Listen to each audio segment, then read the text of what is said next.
There we go. That might have fixed it.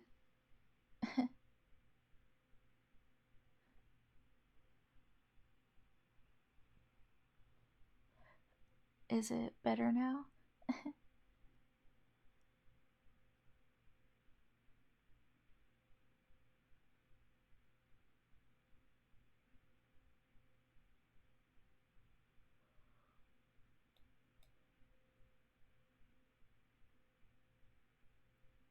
Cool. I forgot that OBS disconnects my microphone when it updates. So that's why I wasn't there. Hi everyone. Welcome. I'm glad you could make it.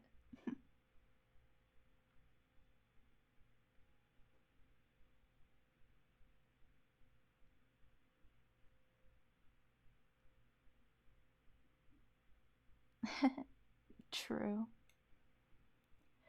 So, I'm glad you all could make it. Today we're gonna be talking about the anime I watched last year, because I have been wanting to just talk about them for a while. And why not share my stupid overanalytical thoughts with all of you? Oh right, since I was muted, the playlist is gonna be the playlist for this stream is gonna be all of the openings and endings to the shows that I watched, or at least like 99% of them. I don't think I could find all of them, but I got most of it.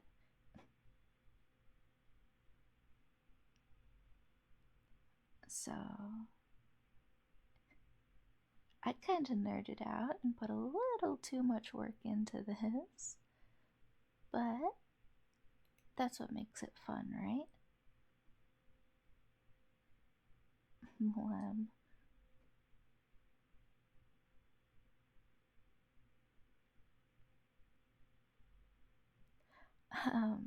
So I guess now that everything's working, let's get started.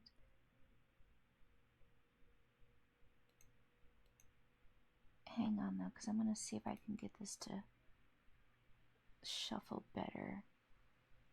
Shuffling terribly. And by terribly, I mean not at all. Excuse me.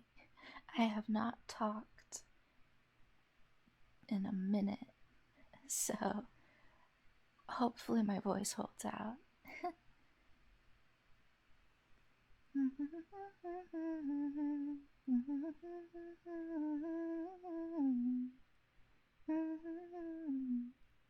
Well, since it's playing and I guess bottom of the list, let's start with Vinland Saga. Or I should say Vinland Saga Season 2. The these two are just like really short OVAs that came along with the second season. This first one is it was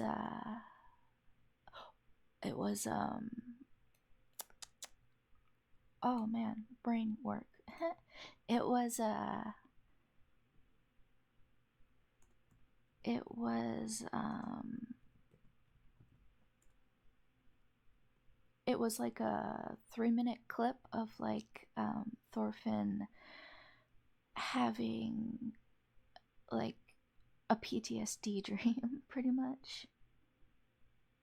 Hang on, I forgot that I needed to send a message in chat.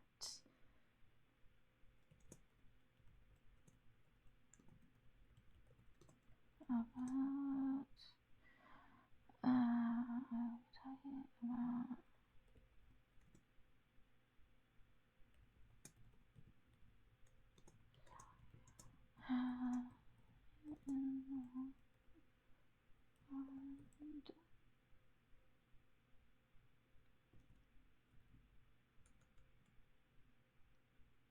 there, that should.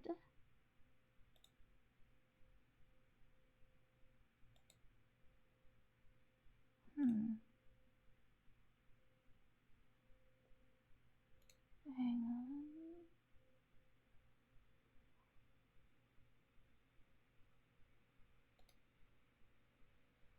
There we go.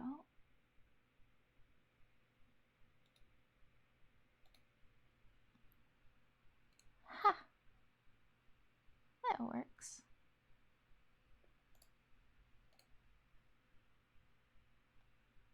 Alrighty.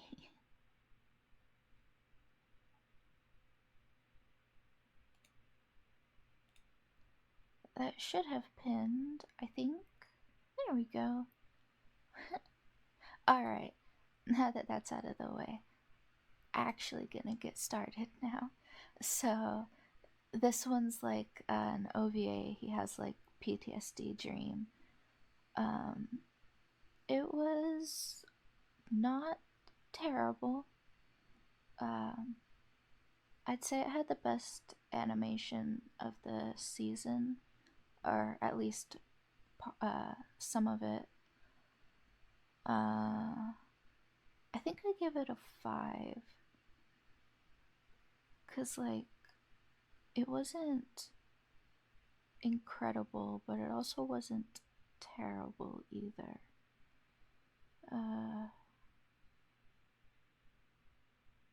Plus it was so short, it didn't like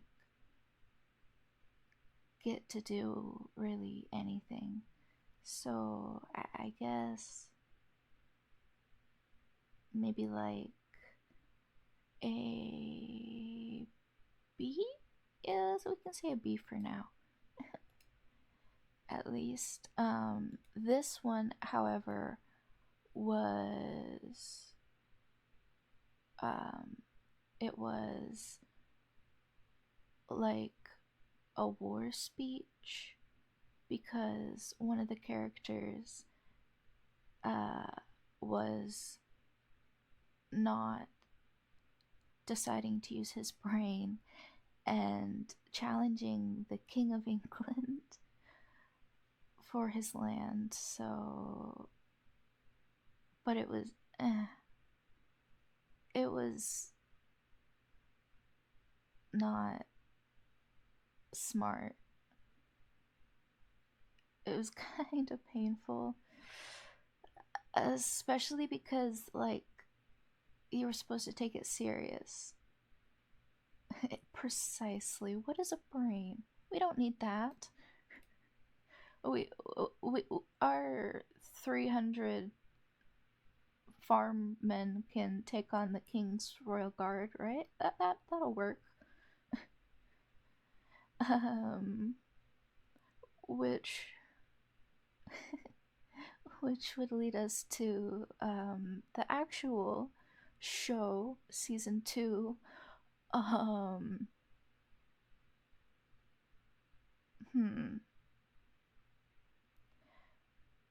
To be unapologetically simple, it sucked. I really don't want to like bash on it or hate on it, because I really, really liked the first season. And I was really excited for part 2, or season 2, I guess. But, oh, it was so bad.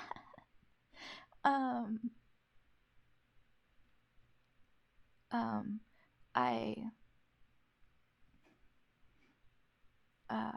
I made jokes at the time when I watched it about the giant wheat, because so like the main character Thorfinn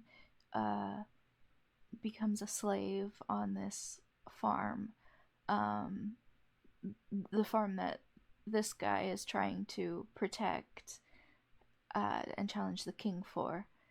Um, and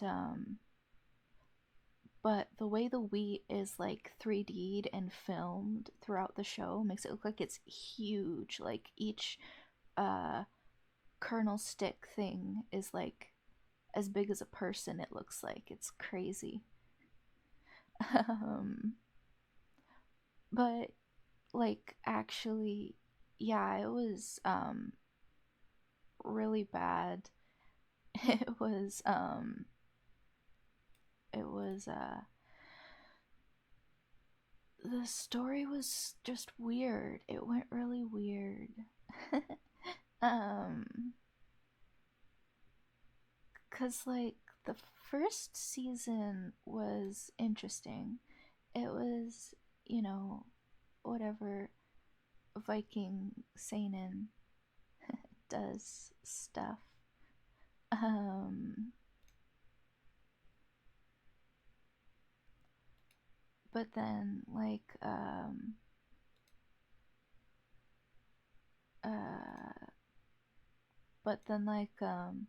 the second season got all mucked up.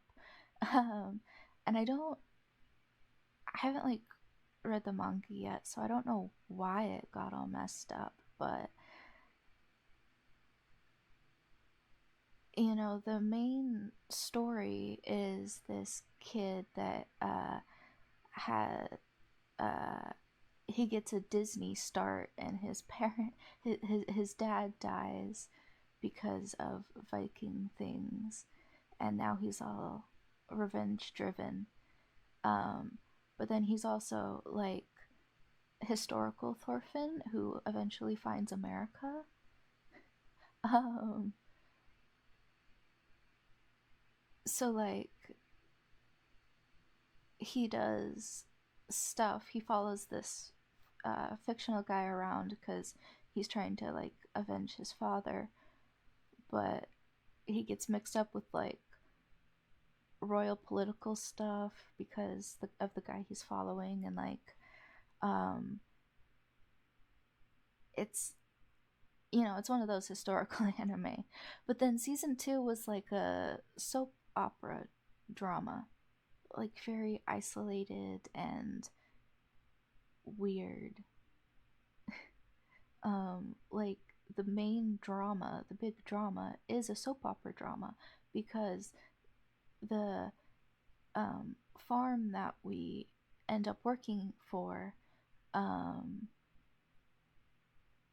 the farm owner or whatever also has like this other slave lady who her was separated from her husband, so now he's like crazed and trying to get her back. Um, and that's the big drama of the season. That's what we're doing. We're not like doing Viking stuff or political stuff or finding America stuff. Or I'm sorry, Vinland. We're just doing soap opera stuff. Um, do gotta say though, the soap opera stuff with like that couple was like the best part. Um, the rest was like uh stupid.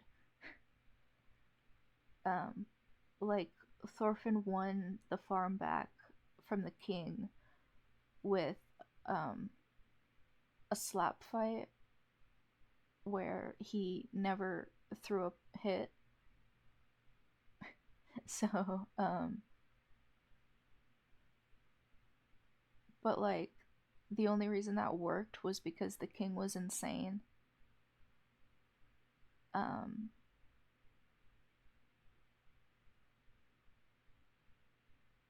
oh right, the king in that at this point, in the first season he was actually kind of cool, and like had this whole like I want to challenge God thing going on because he was seeing all of like the war and injustices and stuff, um, and was like, if the world is this awesome and made in God's image and everything, why is it so terrible? And why is there all this pillaging and stuff happening? Um, so like that was kind of cool. That was an interesting enough route to take. But then for the second season, he just is crazy until he re-realizes his goal from the first season, but with a twist of crazy. And now he's basically just on his baddie Griffith arc. um, Honestly, like, not terrible. I unironically enjoyed his Griffith baddie arc, but it's supposed to be a serious show. Um, and it didn't really do that. Still better than the terrible speech, though, where, he was narcissistic enough to lead a bunch of, uh, farm labor to their doom. um, uh, yeah, I think that's pretty much it about that one. um, I would say don't listen to the people. All of the people saying it's like the super Chad Sigma, uh, hashtag I have no enemies Tatakai show. I mean, it is that, but like, at what cost? Is it really worth it at the integrity of an entire story?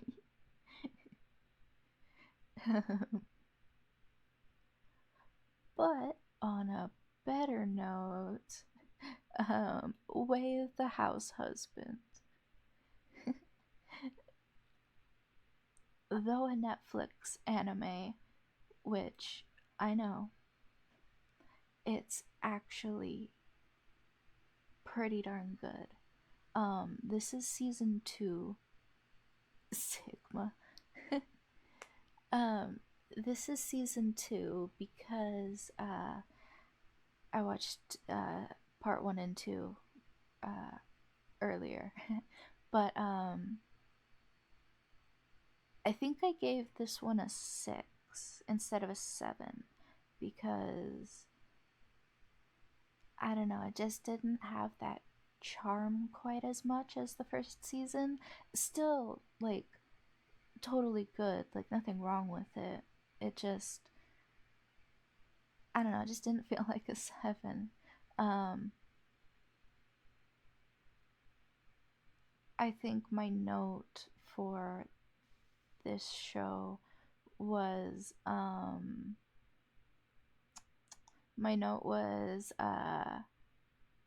oh, it was that it got weirdly sexual. Like before it was just goofy. You got this super top dog yakuza guy who's now a house husband, and so like he asks for flour like he's doing a deal, and it's all everything's all gangstery, but it's just innocent and it's silly. um but in this one he's like saying a lot of innuendo-y things, whereas before it was like mafia innuendos, but now it's like just straight ones, kinda, or straight up ones, kinda. Um, but that was just like what stuck out to me. Um, Definitely not like bad. Um, really short too, so like I think I finished it in a day. or like one sitting. Uh, Very watchable.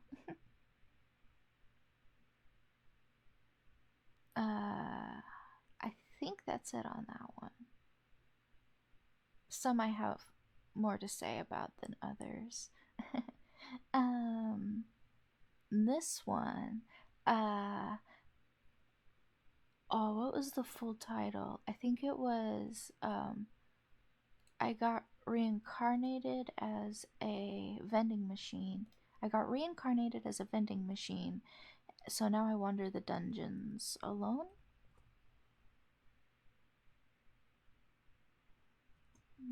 Machine.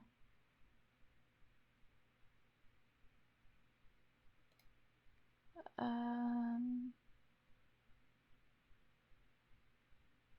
Reborn as a vending machine. Now I wander the dungeon. That's what it is.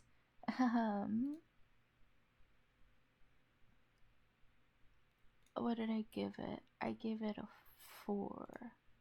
Um, but it wasn't like terrible. Um, it was actually like really cute and kind of wholesome, especially in the beginning.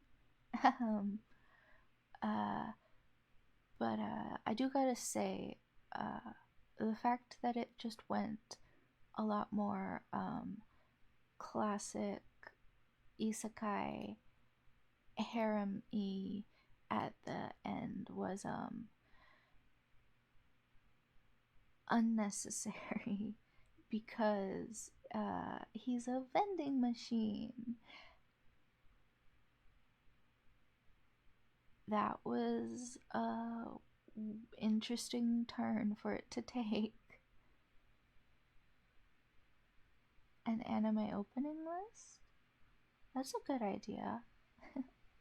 I'll remember that. Also, welcome Bendex. Nice to see you here. I'm glad you could stop by. Or it's nice to see you here. Please forgive me. It's been a minute since the last time I've streamed. I'm a little out of practice. But it's nice to see you.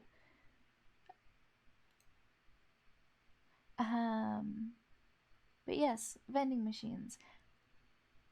I thought it was weird that they all fell in love with a vending machine. And like, not like as a friend. Or at least one of them, not really like a friend. Um, so that was something. Oh, also, it's like the one isekai, at least in my opinion, where you want the MC to be overpowered. Cause like he can buy functions, that like vending machines don't usually have. Like there's a telepathy function that he could buy with points that he gets from selling goods. But he doesn't want to because he's afraid that if he can talk to the people, then they're gonna see how like lame and stuff he is. They're not gonna like him anymore. Because he can only speak in set phrases, like set vending machine phrases. Um, so like it would be really helpful if he could speak. They all want him to speak, but he doesn't want to.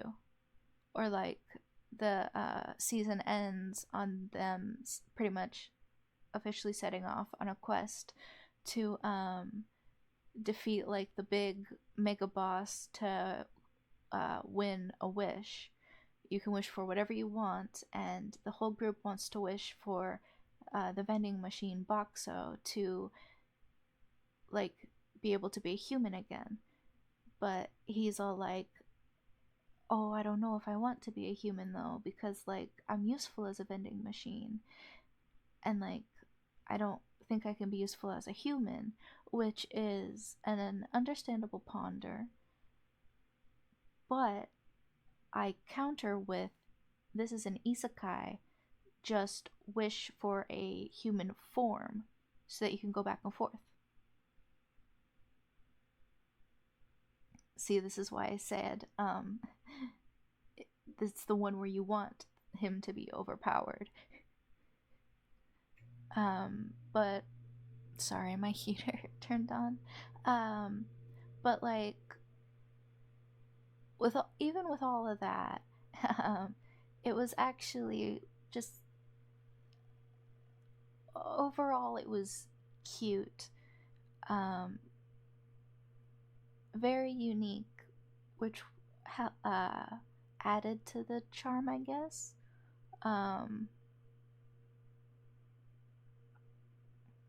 Not great, not terrible. Yeah, that's better.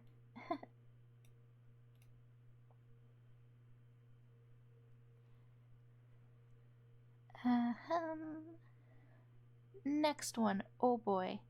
Oh right. I only read like 3 manga last year, so I just threw them into this too.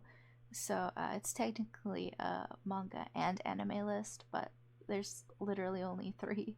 So I didn't like specify. So this one, season 2 of To Your Eternity. I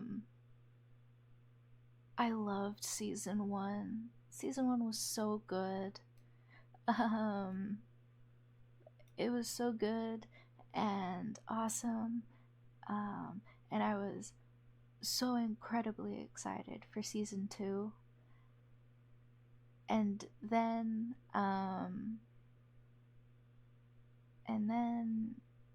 it came out. And then I saw the trailer. The trailer didn't seem promising. And I will say that all of this is just my own opinion. I could be completely wrong. You could completely disagree with me. But I was very disappointed with season 2 of To Your Eternity. 'Cause like season 1 was or here, so it's about this orb that like God made and sent down to Earth, and the orb can like take on the shape and physicality of anything that it touches.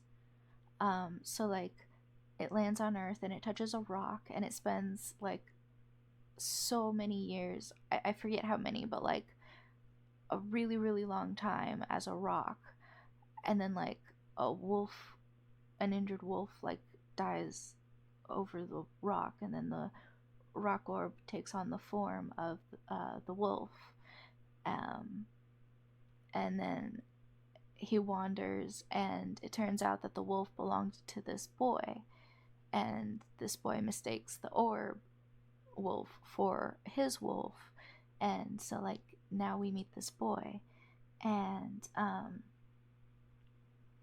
it's supposed to be like a story of like humanity. Yeah, that's a good way to put it. It's a story about humanity, because it's this orb who has zero understanding of life and like what it means to live, the value of life, and now he gets to meet all of these people and do all this stuff, and everything, and he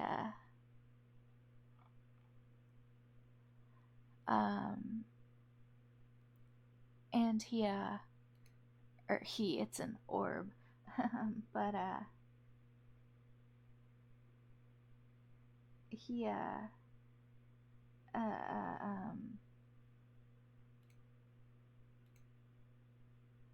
Hang on.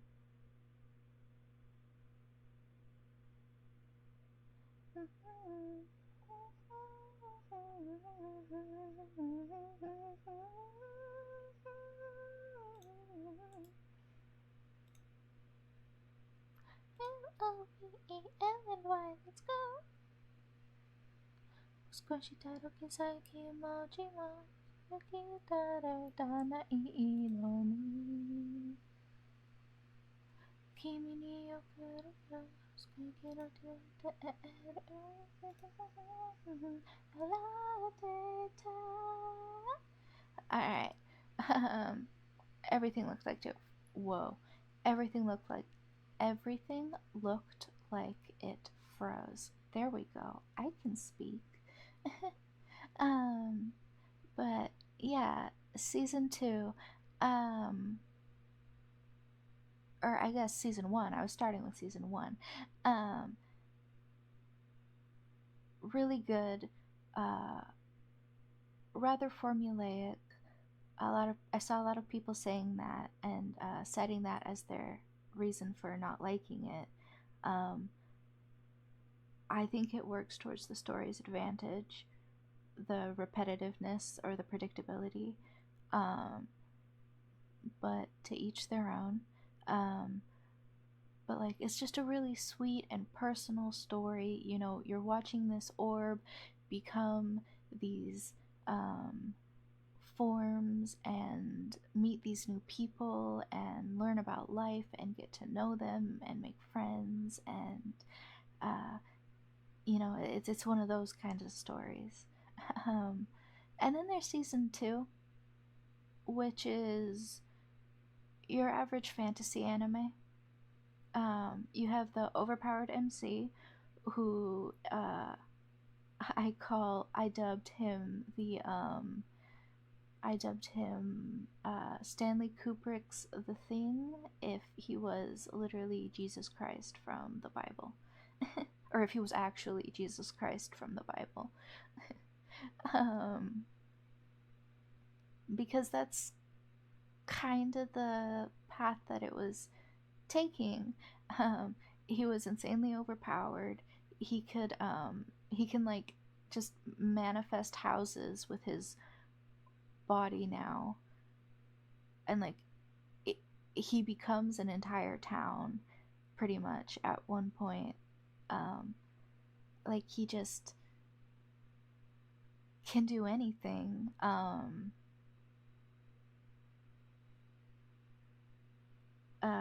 Yeah, he can just do anything. Like the ultimate consequence from the first season becomes literally not a consequence anymore.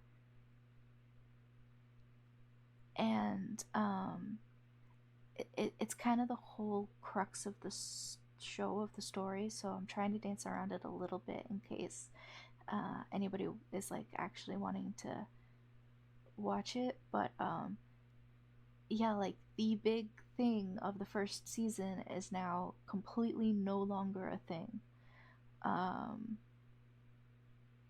We went from learning about humanity to being an omnipotent god-ish being.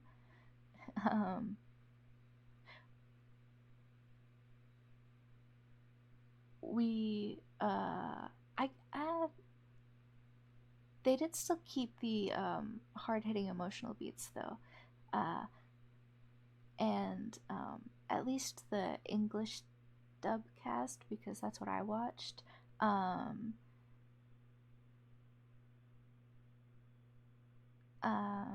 Oh, welcome, Salt. It's good to see you. I'm glad you could make it. I hope you've been well. Thank you for the follow.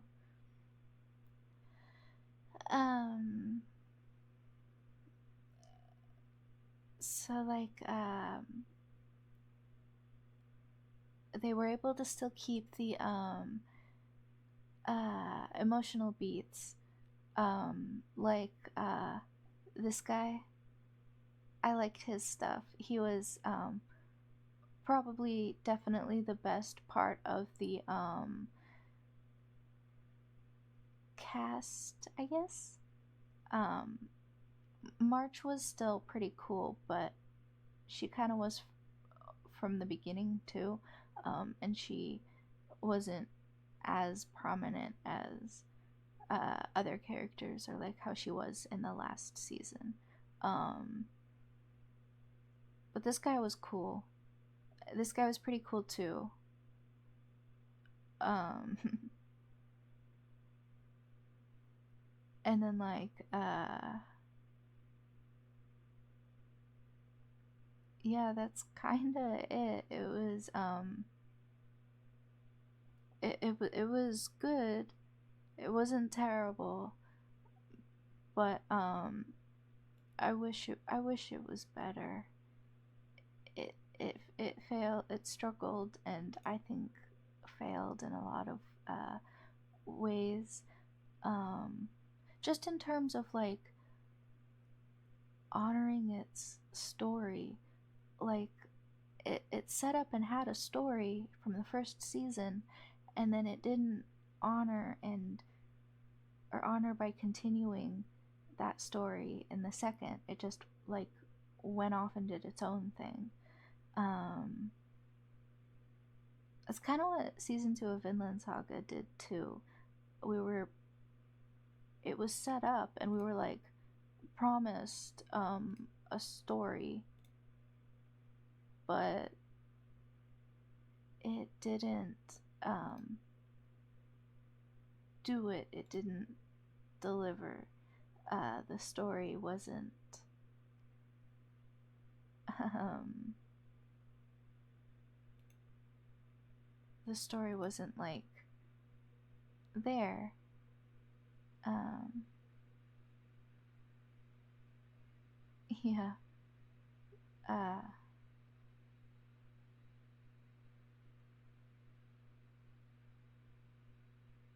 hang on, my Wi-Fi appears to be cutting in and out.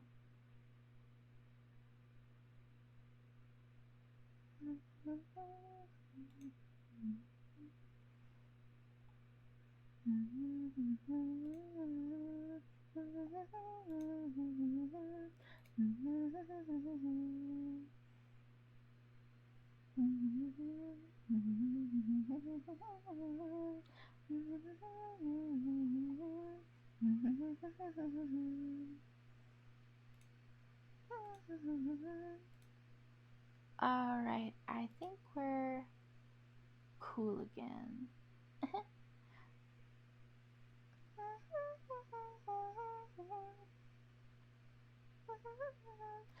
But yeah, that was kind of the problem for the season 2s of that year, Vinland Saga and To Your Eternity. They didn't follow up on the story that they were set up with. And it could be because, well, I don't want to say it could be, but I think it's kind of funny, interesting, not quite sure what the right word is, that they both kind of had the same problem, and they both switched studios between seasons. Not to the same studios, but like season 1 of each show is made by a different studio. Probably has absolutely nothing to do with it, but interesting coincidence.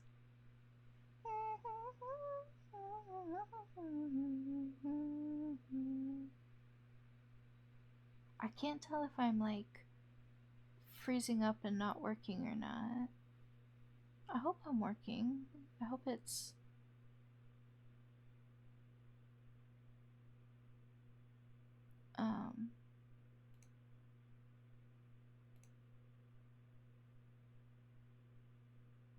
I hope it's not not working.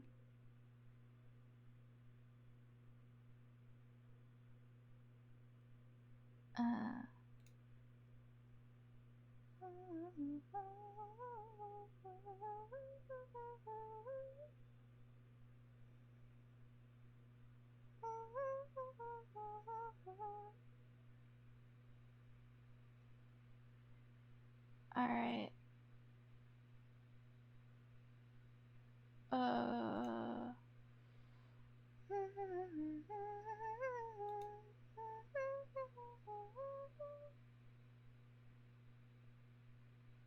Give me a sec. I'm trying to get it to work again. Or maybe it's not working.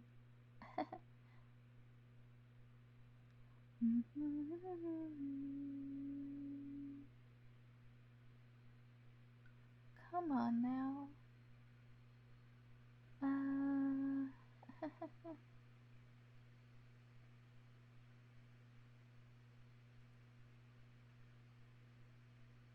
Hmm.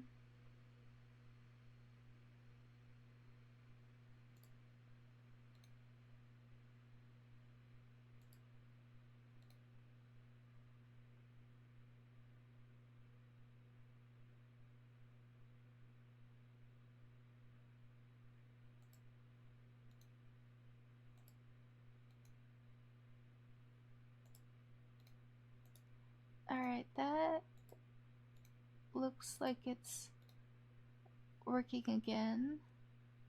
Maybe.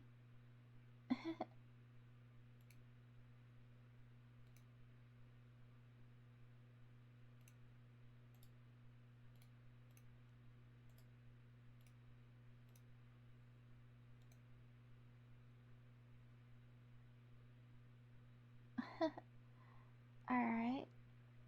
Maybe that'll help it a bit.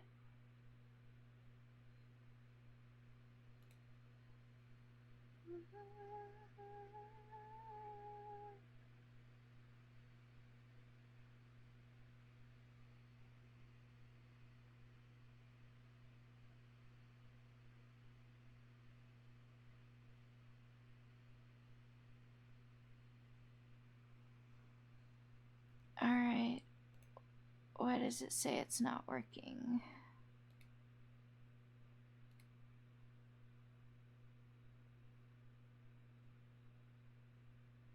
Alright, hopefully that fixed whatever that was.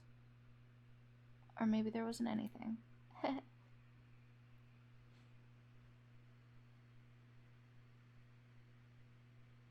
Unsure. It seemed like it wasn't. Everything was like freezing and spinning. Hopefully it's back up now though.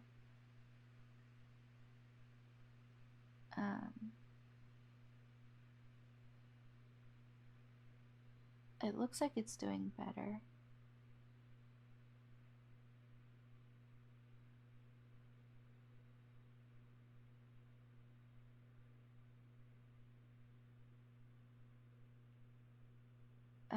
So hopefully that fixed it, and or whatever it was. And I guess that means it's time for the first manga of the list.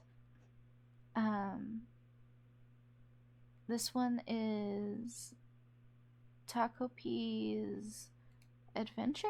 Is that what it's called? Taco P something.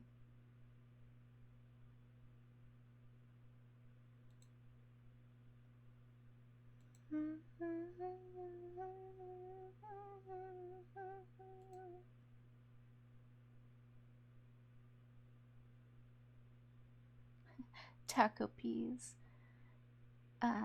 Taco P, cause taco like octopus, and P, cause that's the noise that it makes. It just goes P P P, but like squeaky. Let's see.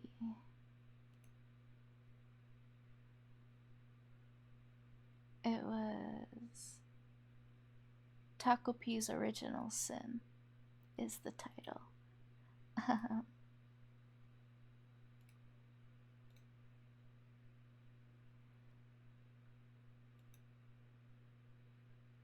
And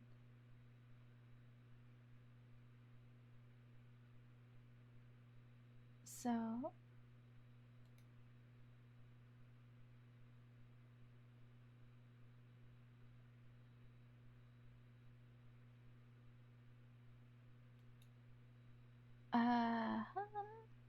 And so Takopi is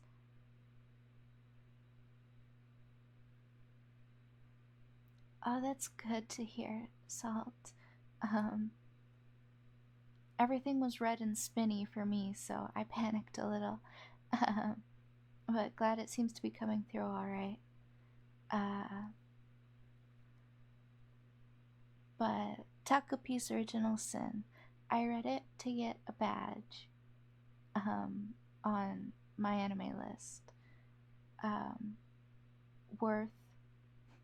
Um, it was a cute story. It was a decent story. I didn't really like the main girl's plot as much as the other characters.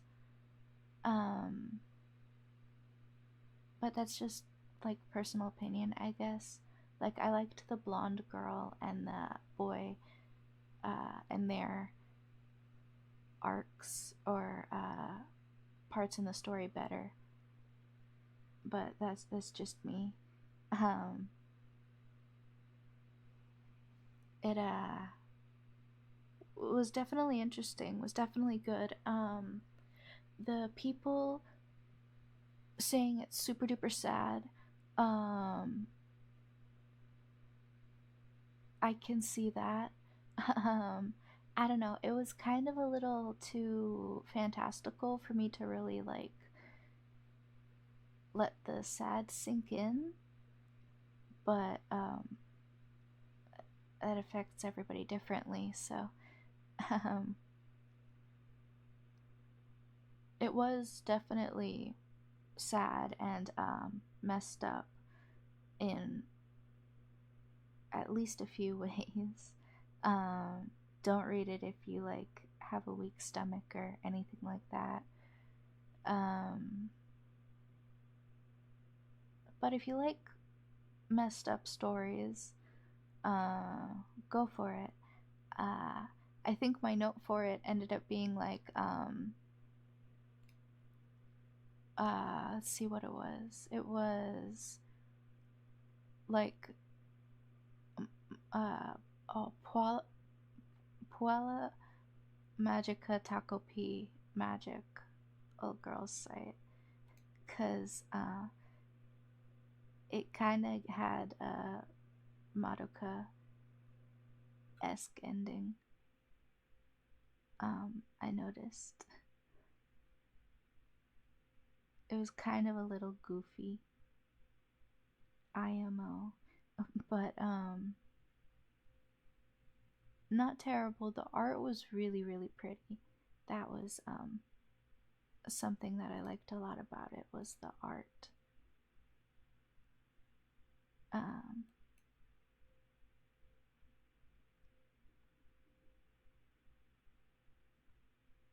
yeah, the art was really pretty. Like really, really pretty. Um, I wanted to go make fan art after I read it, but I was way too tired at the time. Um, but yeah, it's gorgeous visually. Gotta say. Uh,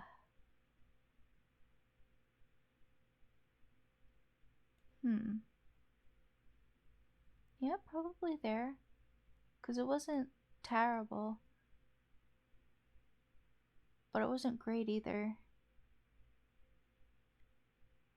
I might move these around um, as we continue. Oh, Connie, hi. Welcome. It's good to see you. I'm glad you could make it. I hope you're well.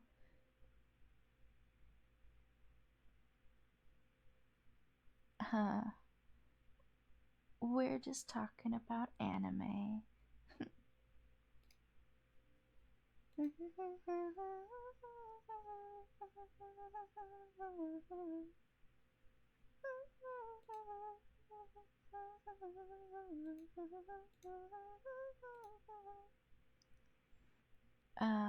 Oh, this one. This one was also for a badge for my anime list. Um, I picked it because I didn't have much time left and it was a movie, so it wouldn't take as long to watch. Um,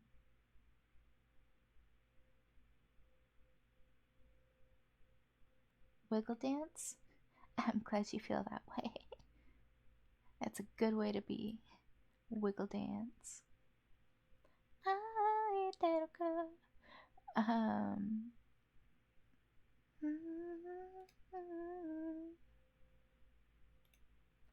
Uh. But this one movie. Um. I watched it in English because I was tired and I didn't want to read. um, and because the dubcast was people that I think are good. Um, it was all right. The animation was like good. It was cute. Um, is I'm in love with the villainess line for the terrorist. No, I haven't watched that one yet. Um, I can make sure to watch it sometime this year so that it's for next year's one though.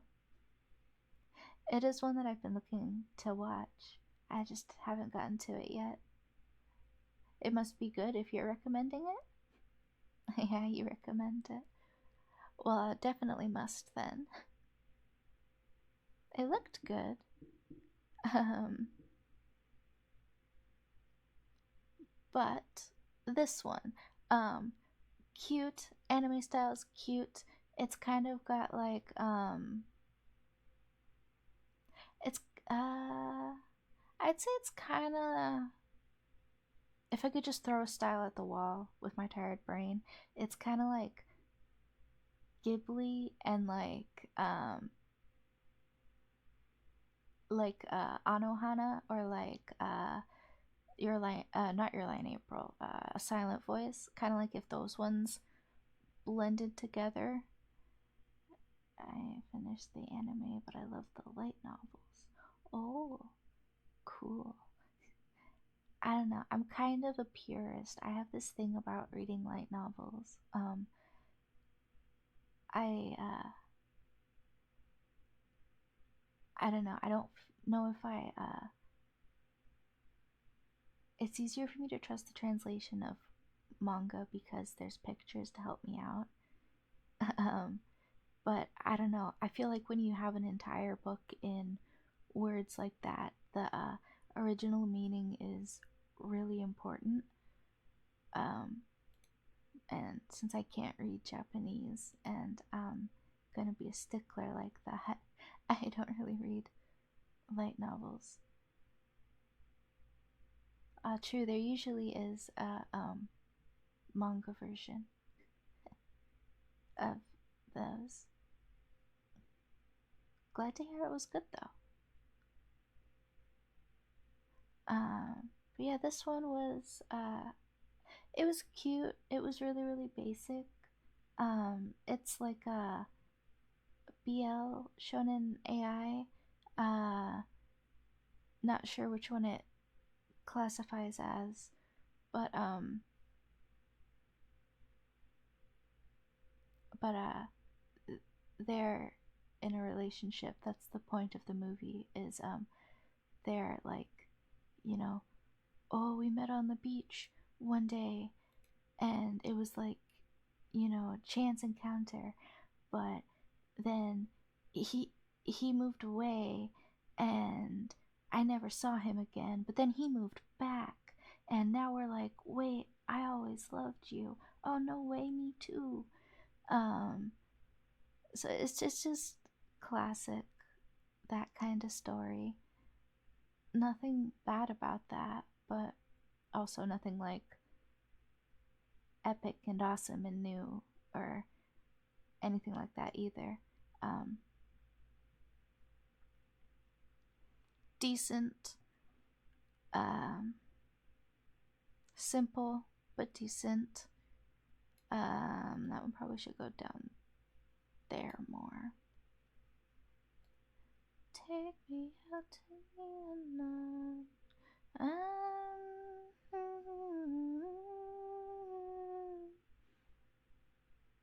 Probably there. It wasn't terrible, but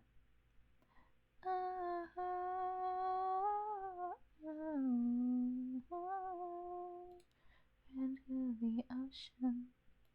Oh, because I alphabetized them, we're going in reverse order. Oops. Spy Family Part 2. Uh, it was good. I did not care for the stuff with the, Snow Lady. The one that has a crush on Lloyd. Um, I don't know. Not my kind of character or plotline or whatever. She was a fine character, but like, I don't know. I was there for the cute family vibes, not the weird stalker homewrecker thing or vibe. Um, so, yeah, I mean, there's not really much to say about it. It's just part two of the first season of Spy Family. It was good. A little more silly and like goofy, comic-y out there than the first season. Um, but that's fair. Part one, that was, let's see, part one compared to part two. Like I said, part two was a lot goofier, kind of. They're doing like super epic mega trick shots and things. I don't know if Anya's was in part one. Maybe I'm speaking stupidly, and they were doing goofy a decent amount in part one too. I could be forgetting, but it season two felt, or part two, not season two, excuse me, felt like more goofy, comedic. Um, Part one was a lot cuter, I thought, but that's also because they kind of had to like set everything up and all that. I mean, it's all cute. Cute found family story with the eclectic spy peoples. Yeah, just good.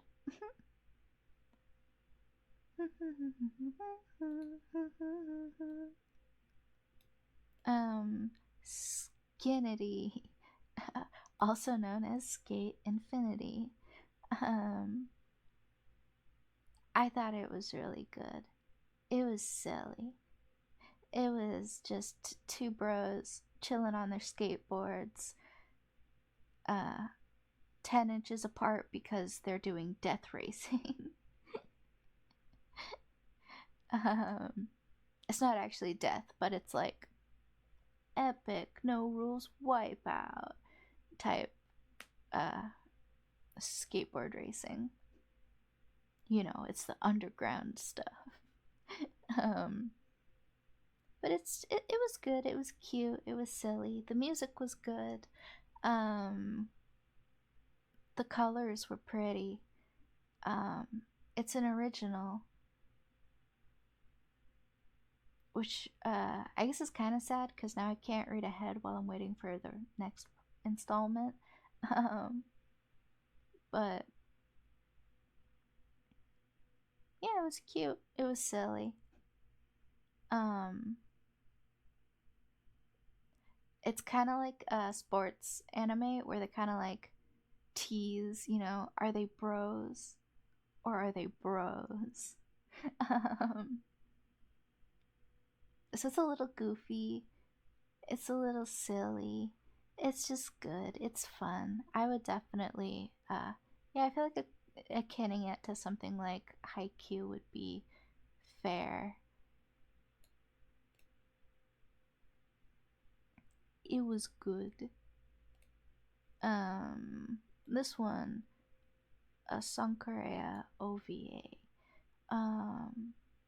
Sankareya is about this girl who has a terrible life and do not recommend she gets out of it by becoming a zombie. And she meets a friend, and romance anime shenanigans ensue. Um, the OVA was cute.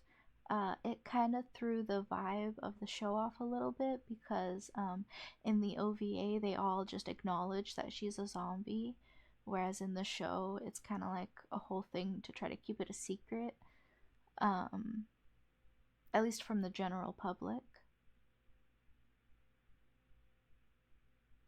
Have zombie a sex? Um, I don't know. I did joke about it. I called the main kid um, I don't know, maybe. I mean, classic romancy anime, there are some uh, scenarios, I guess. I don't know why I'm pausing so much. I can't think of the words and it's making it sound worse than it is. um, but like, classic romance stuff. He accidentally walks in at a weird time.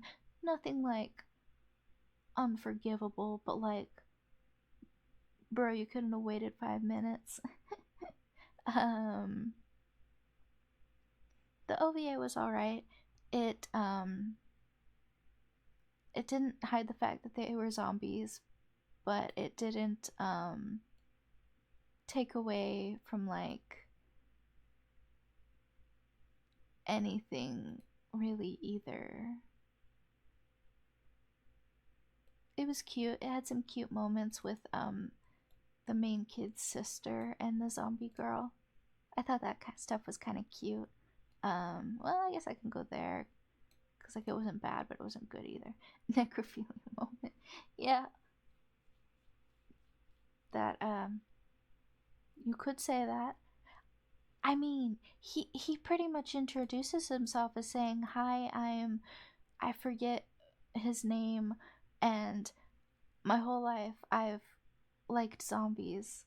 I don't think real girls are real girls, meh, whatever, zombie girls." His words. I'm sorry, huh? Yeah.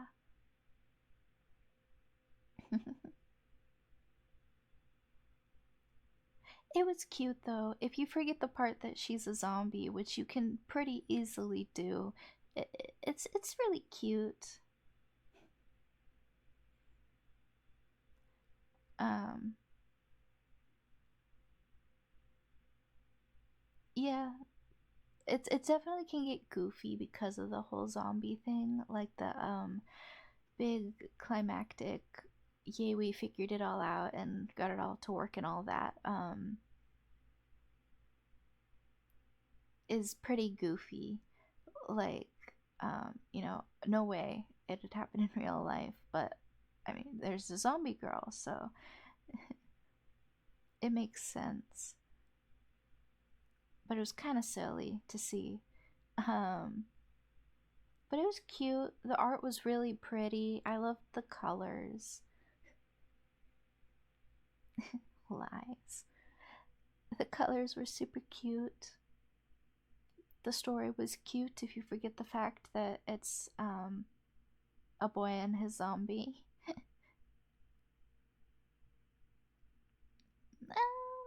Yeah, sure, we'll put it there for now at least. Bisky. Okay, we need to do a zombie. we need to do a zombie from Connie.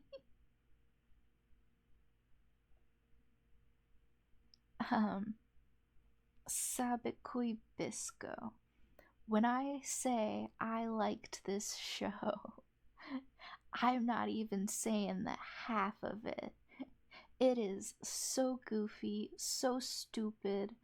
Their main form of transportation is a giant crab.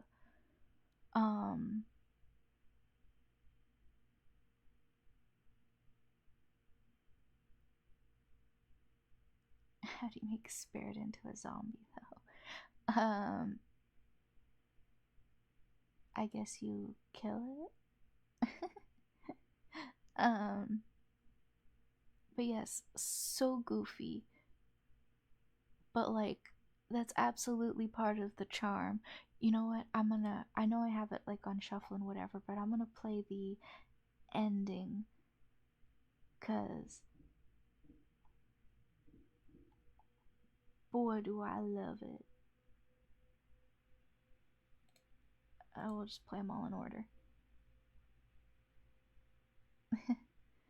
um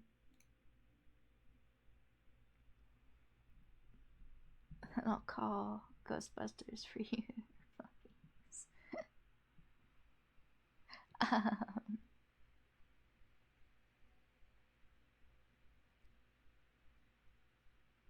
Beautiful show. Love him. Love Bisky. I mean Bisco. I call him that because I'm weird. Don't mind me. Um, the story of this world is basically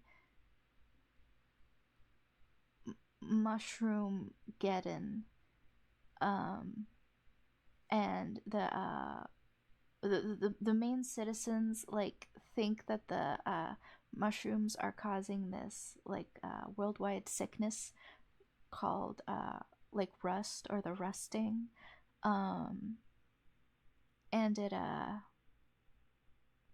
um, and so like shrooms, it it affects the rusting disease thing affects people, plants, landscape objects, you know, everything.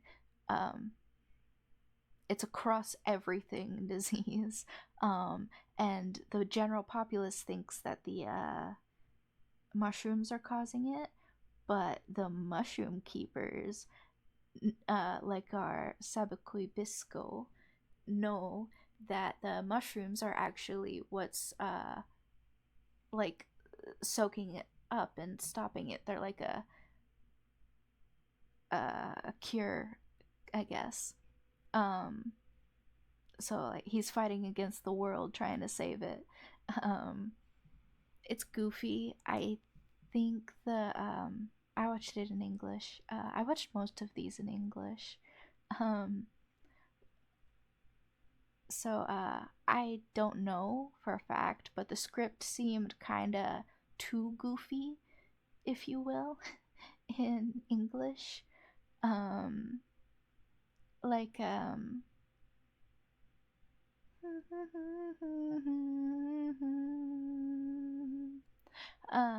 like the I don't know, it just seemed like they were using kind of too modern-y speak.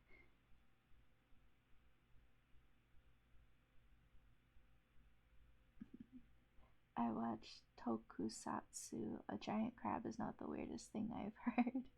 I don't know what Tokusatsu is, but fair enough. Also, your English seems fine to me, Dancius. You are not a stupid. You are a smart battle. um, yes, shrooms. Um, he's fighting against the world to save people. He also wants to save people. He's like a little small time doctor man. Um, his sister has the rusting, and he's like, no, I want to save her. Um, And so like but he thinks that mushrooms like are maybe secretly the key, so he's like illegally studying and trying to find a cure with them, and he like hears tell and is like, yo, help me. uh Tokusatsu is a genre. Stuff like Kamen Rider and Super Sentai fall into it.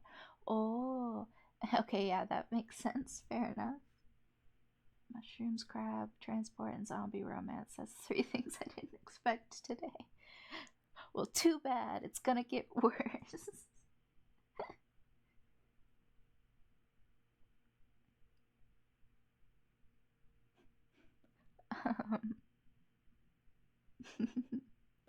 um, so like they're working against the government to try to like use mushrooms to save the world, and like it's just goofy and awesome and I love them. um it's kind like Skate Infinity. It's kind of also like a little, maybe it could be BL, you know, like you could, maybe you could Fujoshi out about it. Whoa. Maybe you could Fujoshi out about it a little. It covers all the bases. um it had, it's a little bit fruity. Couldn't have said it better. It did have a few problems, like well, I guess problems is kind of mean. Like apparently lava doesn't work like lava works and things. um so it's kind of silly, but like some stuff doesn't make any sense, but we also don't really know how it works, so I guess it makes sense. um I think I only give it a 7, but like unironically, ironically, very enjoyable. um oh, if you do watch it in English though, um if you do watch it in English though, the song that's playing right now is sung by the Japanese voice actor of the this one. The one that was playing before, or the version that was playing before, was sung by his voice actor. Um, but in English, at least, if you watch it, he um, sounds like he's trying to do his best Batman. It's so cute, and I can, every time he like came on screen and was like he started his whole like, you know, mysterious dark shadow man, you know, and every time I just you know, Batman imitation, I am Shroom Man, because he just appeared in that manner. Very, very, very peak anime.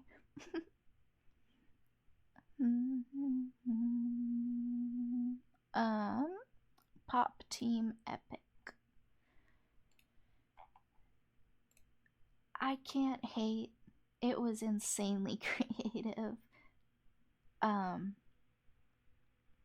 so many things going on, so much effort and like planning.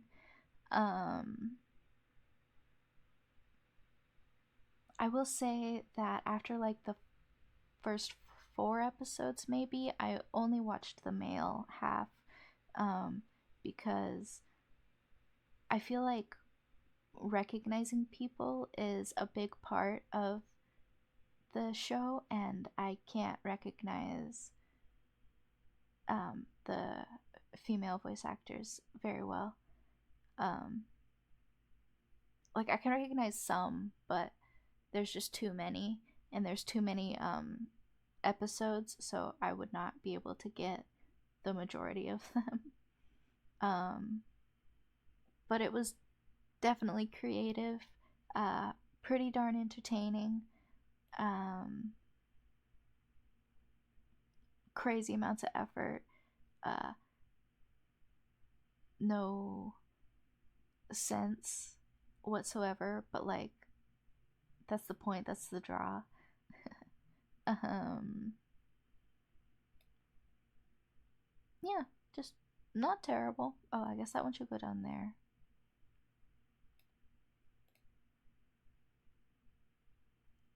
Gonna go shower. Well, I hope it's a good one. Yeah, sure. Thanks for stopping by, Connie. I hope you have a good rest of your day. Um, Oshinoko. This is an interesting one. I'm not sure how to feel about it. Because, on one hand, I really, really want to love it. It was beautiful. The songs were awesome. The characters were awesome. They were all so, like, personal and personable.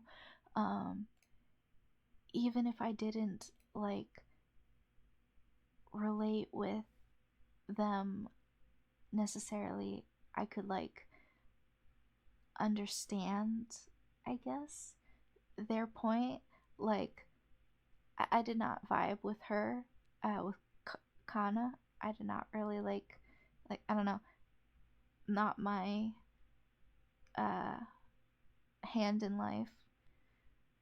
But, like, she was still enjoyable. I could understand, like, where she was coming from and stuff. Um, but then on the other hand, it was, like, shallow, I want to say. It was kind of shallow. Like, the first episode movie was awesome, 10 out of 10. But, like, the rest of the show was maybe like a 7. Um, Plus the ending of the season, the kind of like tease to what the next season was going to be about, didn't bode well for me. It felt like the characters were going to change a lot for no reason other than to make a story thing happen.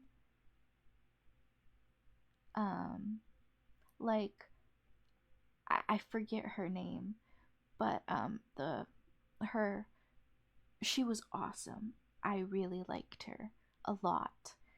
Um,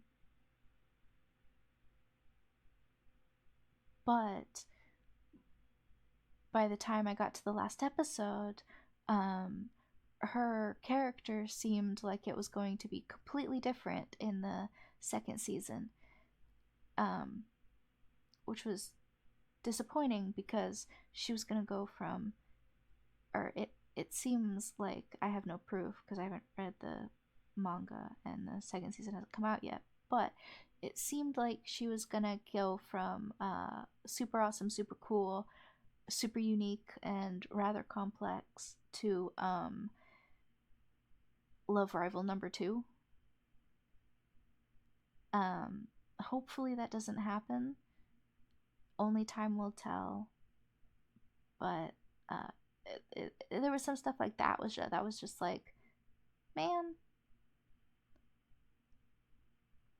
But the animation was gorgeous and the songs were awesome. I watched it twice, once in English, once in Japanese. Um, I love the music for it. Uh, yeah.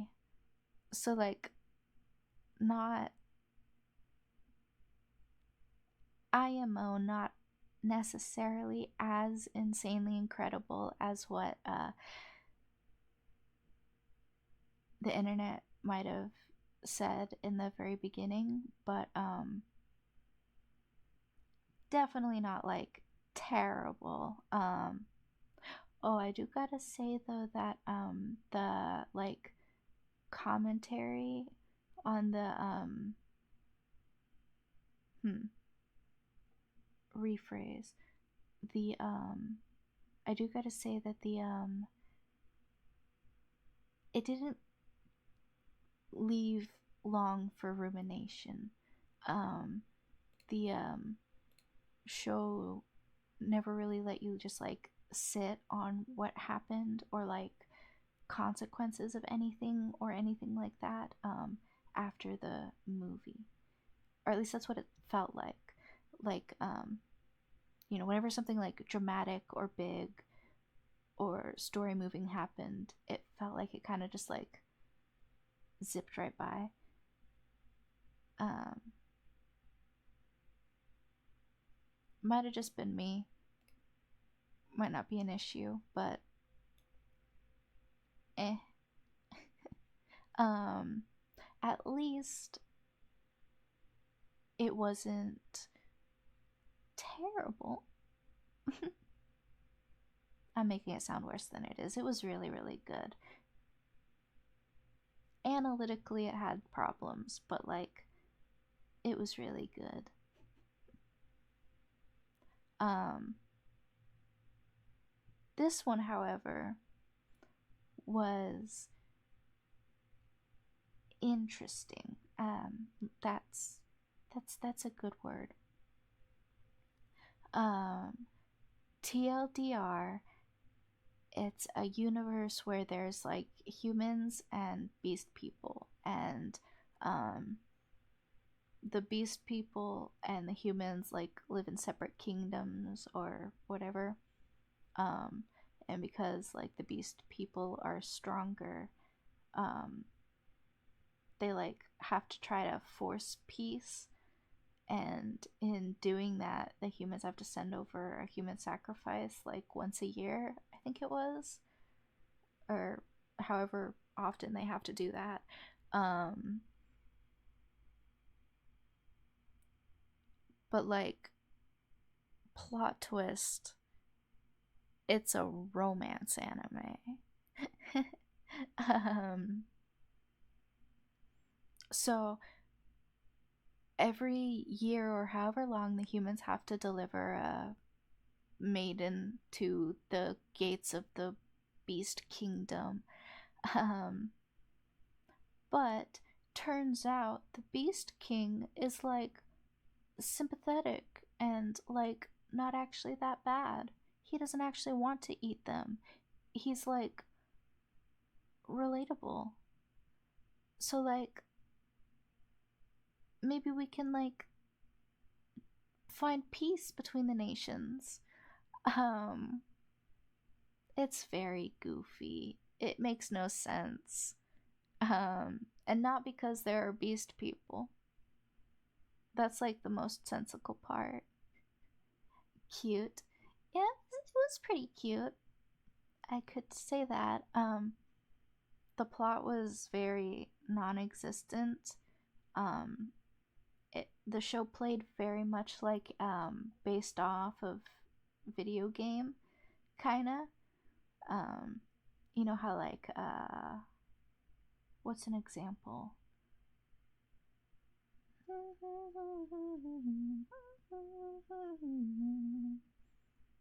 Um, oh, that's a good. It played very like Amnesia or Diabolic Lovers. Like it played very video gamey. Like this guy's whole section felt like his like route preview. It didn't feel like an actual like arc or excuse me. It didn't feel like an actual like arc or story. Anything. It just felt like a teaser for his route. You chose his route, so now he gets like the little side route. Um,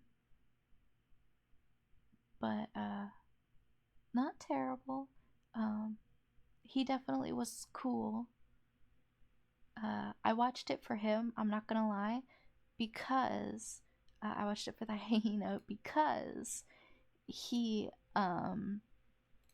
in English is a voice actor that I like. Um, I had watched him in another thing that we'll get to, and I really liked him. Uh, so I was like, what else has he been in? And this was like the one of the best options. Um, Not terrible. The plot boils down to guys, racism is. Whoa. I promise I can speak. Um, the plot basically just boils down to, but guys, racism is bad. Or, I mean, I'm sorry, speciesism is bad, guys. We shouldn't do that. Um, so, like, it's not for if you want, like, a really deep plot or anything like that. um, but, like, it wasn't, like, horrible. I think I watched it in like 2 nights, so definitely bingeable. Um, Non-baka. Season 2 specifically is this one. Loved it. Season 3 when? Probably never. Unfortunately. Um, Season 2 does definitely suffer from the fact that there is no Season 3, at least as of speaking. There is none. Because because there isn't really a stopping spot in this one. It very much was set up to go into a season 3, so the story just kind of like gets cut off and drops off because it doesn't get to go anywhere. So it suffers from that, but also the fact that it kind of tried to take itself a little more seriously. Like it tried to get or like it was I guess darker, more serious. There were like more serious stakes. It wasn't just like goofy shenanigans. There was like stuff going on. Not bad, but different if that's like not what you were signing up for, I suppose. So yeah, could have been good. Not really its fault that it's not. Just nothing spectacular. Season 1 though, adorable, very shenanigans, very much a lot of shenanigans, because it's just sparkly bishonen in a prison, goofing around, trying to escape, but like not really meaning it, and then there's like elaborate games and all kinds of shit, stuff that can only happen in anime, and just that kind of goofy comedy thing. Very entertaining and enjoyable. Yeah, I'll say there. I'll be honest, it was good.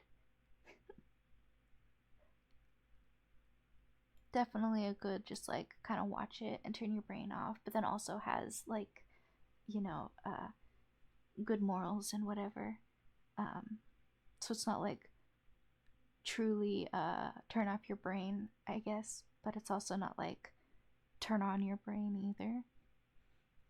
Unlike this one, which is both at the same time. My Home Hero. It's okay. I can't be too mean to it because it wasn't terrible. I definitely don't regret having watched it.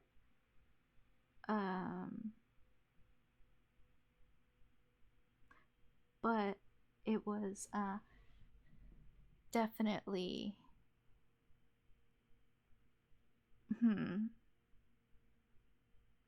like it was definitely a head scratcher and also not at the same time.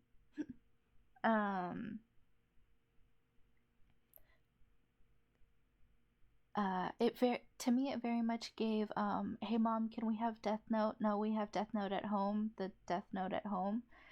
um,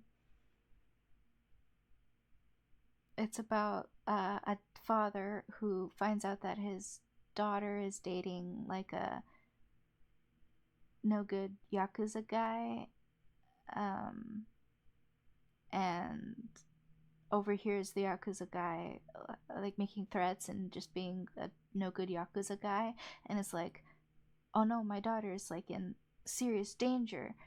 Um, so then he kills him. Um, and then the whole show is like trying to get away with it. Um, and spoiler alert, um, they succeed, which I think it's physically impossible that they were able to succeed because um, and this is gonna be like spoilers um, for the show, but I think it should have been physically impossible for them to succeed because the we find out that the boyfriend that we murdered is or the characters find out that the guy that their daughter was dating was the son of like the info broker for the yakuza group, um and so and the info broker dad guy is like his whole life fell apart. He's not doing this job because like he wants to. um he's very very attached to his son, like his son is his whole reason for living. um so when his son is no longer there, he goes into this whole like panic. He sends like the entire squad after trying to find his son. And it's like, no, we're not going to do any jobs, we need to find my son. um and the like kind of main yakuza guy um is playing along because the info broker guy is like very unique and special and like good at what he does. But he very much wants to just like get on and move on to the next job. He doesn't want to have to like deal with this. He just wants to do the do and move along. um but that's why I say it's impossible for them to have gotten away with what they did, because ultimately the dad figures out what happens to his son because uh, yakuza, they're good at all this underground stuff, whatever, um, is how the story goes. So the dad finds out, um, but in a way so that the scene is set up exactly as how this whole mess got started. So the same thing happens again. And our dad, or like the main good guy dad, I say with air quotes, ends up taken out too, father and son. Um, but they just get away with it after that. Like the story acts like the dad was like the big final boss, and now that he can't get us in trouble, there's no way we're gonna get in trouble. But he was so important to the group, and this guy wants to move on to the next job so badly. The next job that the Yakuza father is the only one that can provide, that I think that there's no way that this guy would have just dropped it and moved on. He would have been like, where did my guy go? I want to do the next job. I feel like, anyway. Um, but if all that rambling didn't deter you, and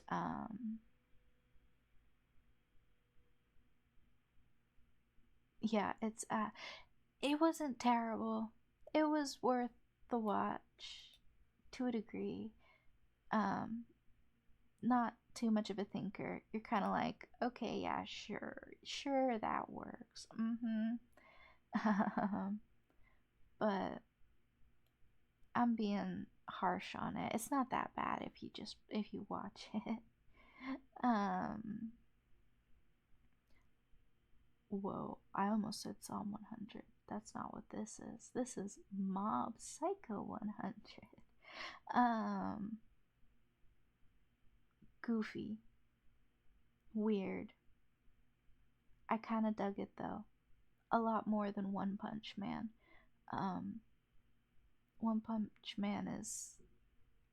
It doesn't seem like it's gonna be for me.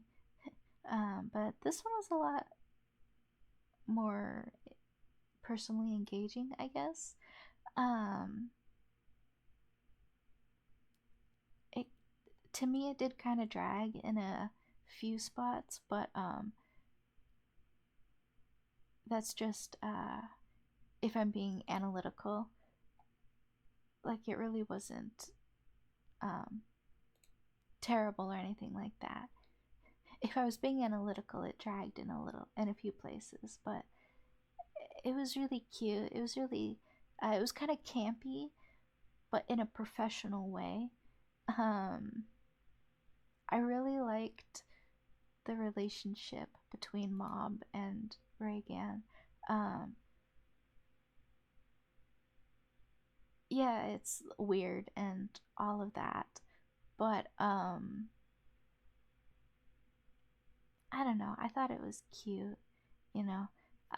Unlikely friends. He's good at. He's a good mentor, even though he's supposed to be like a con artist, but he's actually a genuine person who's a good mentor to Mob. You know, it was cute. I liked it. Um, oh boy. All right, this one. Um, I Okay, I technically I watched the second season this year, um, but I didn't want to talk about the other two without talking about it all. Um, and I watched it like right at the beginning of the switchover, so like it was really close. I can push it a little bit. um, oh, where this he I will be dramatic and put the songs on. Oh, that one. Alright, there we go. Being all dramatic and thematic, putting on the music for the thing. Um, but yeah, so Made in Abyss. Um, I'm gonna go a lot, or I'm probably gonna go a lot more into these ones than I have the other ones. So, like, if you want to watch them and haven't, or anything like that, um, uh, here's your chance to, I guess, do something else for a sec. Pog.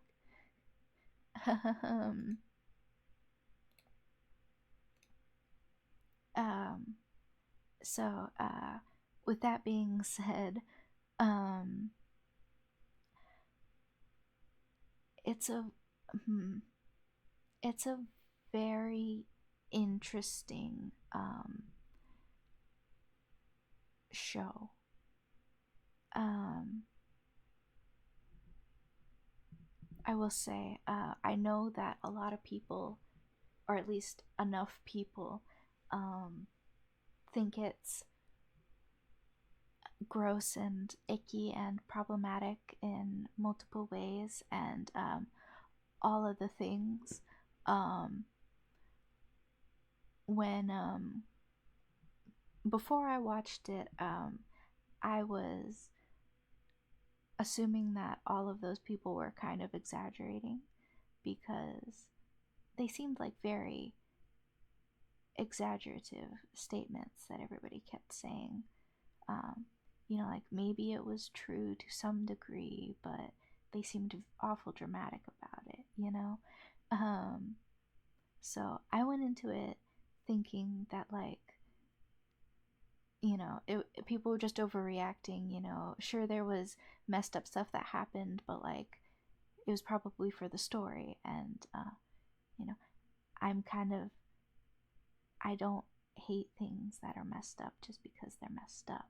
uh, I really like when stories are messed up, because then you can get away with, like, a lot more solid stories and messages and stuff. um, so like I don't hate when stuff gets harsh or gruesome or anything like that, as long as it's like not for just no point or something like that. um, that being said, I feel like a lot of it in season 1 was unnecessary. um, it could be a pacing problem, like how they adapted it problem. um, but I really didn't like the pacing in the first season.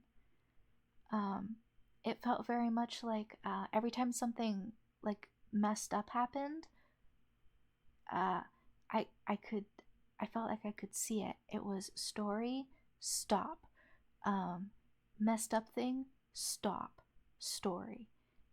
And that was the formula for every time something happened. It was story, harsh stop, messed up thing, harsh stop, story starts again. The story had to actually stop, it felt like, to do the messed up, gruesome stuff, um, which to me felt like it was therefore unnecessary. Because, like, I can understand that the Abyss is an insanely dangerous place, but when everything's just kind of like start and stop like that, it makes me kind of feel like they're purposefully running into danger, kind of. Like, it's not actually this messed up, it's just doing that for some reason. Um, but that could be the pacing. I will say I am slowly reading the manga to because I want to really like understand. I want to know all of the things to know. So like maybe it's better in the manga. It seems to be so far, but I'm really not very far into it. Um, but like yeah, I think it suffered. The first season, I think, suffers from pacing a lot. um, Whenever something like messed up happens, like all that stuff with Mitty at the end, um,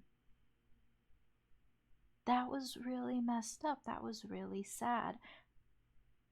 I feel like it really needed to.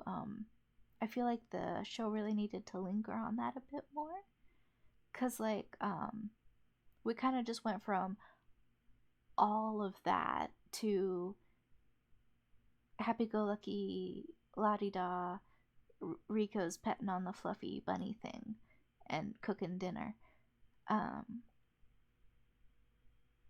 and so like there wasn't really any time to like let things settle in. There wasn't like a slope to the next scene or situation or mood. It was just boom, next. Which was rather jarring and made it not great to me. um, I think Nanachi was the best part of the second season, or the first season, forgive me. The first season, I think Nanachi was the best part. Um, and Jiruo. He was based. Um, I think it was kind of, it goes through all of it. And I'll touch on it more as we go down. But I it felt very offset and off-putting and like wrong, uh, disingenuous. That Rico was so incredibly happy and upbeat throughout everything. Um, I don't know, maybe it was like the pacing issue and it made it seem like it was weird, but I didn't like how happy she was about everything.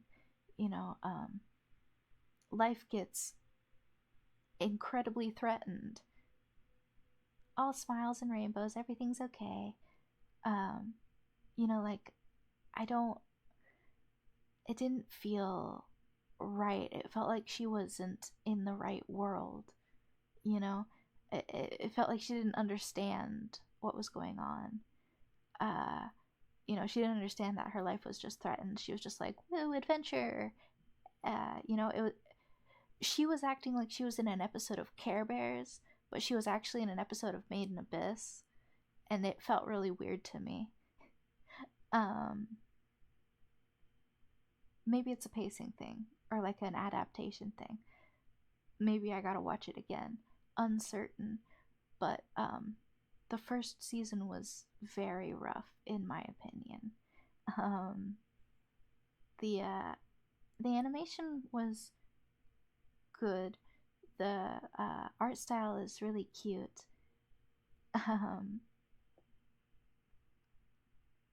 the art style is really cute. Um, I don't know. I'd say rough start is a good way to put it.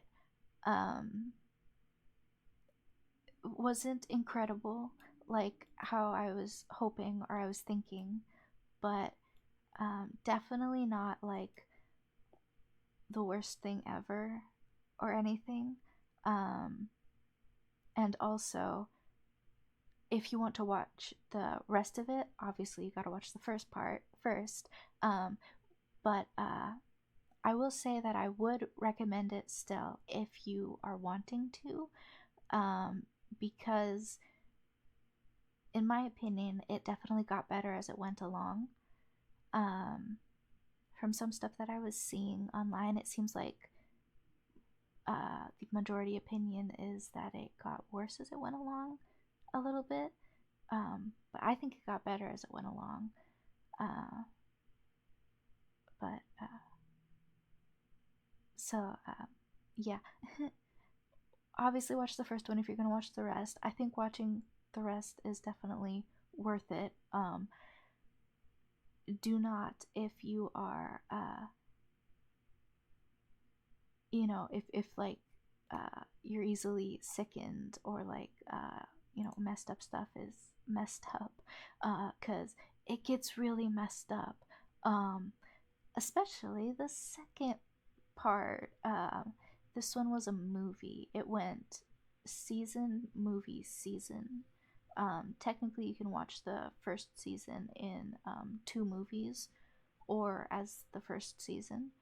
um, kind of went Madoka Magica a bit with the formatting. Um, but the third movie, or second season, first movie, whatever you want to call it, um, Dawn of the Deep Soul. Uh, this one was better than the first season, I think. It was definitely like way, way more messed up. I had to pause it a lot. I had to take a lot of breaks. It was harsh. Um, um, but it was definitely worth it, I would say. Because, I don't know, it was pretty. The vibe was definitely there, I would say. Like the color palettes and the color palettes and like the animation and everything. it felt like it really brought me in. It was like it was really good. I mean, look at the thumbnail. It was like that, but even better. Um, it did have anime movie. It did feel like an anime movie to a degree, um, but it wasn't like terrible or anything. At least not in that way. It was terrible. Terrible, terrible things happened within the story. I cannot stress enough. Be careful. um, but like it was better. I felt like the terrible stuff flowed better with the story. Like it seemed like it was actually a part of it, and like I don't know, it just flowed better. Maybe that was because it was in a movie. Um, maybe it was just put together better. Um, second attempt kind of got what they were getting at better. I'm unsure. Um, but it definitely was a lot better. I have to say it because um, I just have to. I hate that it was there, but there was the Pixiv kink chair. Why did that have to be in my cave horror anime? um, that was definitely off-putting, but it you could say it made sense. It had storied purpose. Unfortunately, um, I say unfortunately. I like that it had storied purpose because then it had a purpose. Um, it's just unfortunately because it was messed up, and that can be uncomfortable to watch. But it was a lot better. It was a lot cleaner than the first season. I feel like I think I gave it a 6 as compared to the first season's 4. So like really not terrible. Not still not great either though. I could definitely start to see like why people would defend it and think that it was good. Not that like it wasn't good to begin with, but like I could see it more so as it went on. Um, and then finally, season 2, part 3, season 3, whatever you want to call it, whatever you count the movie as. This is technically season 2 because movie and then season. It was called like the Golden City or something. Hang on.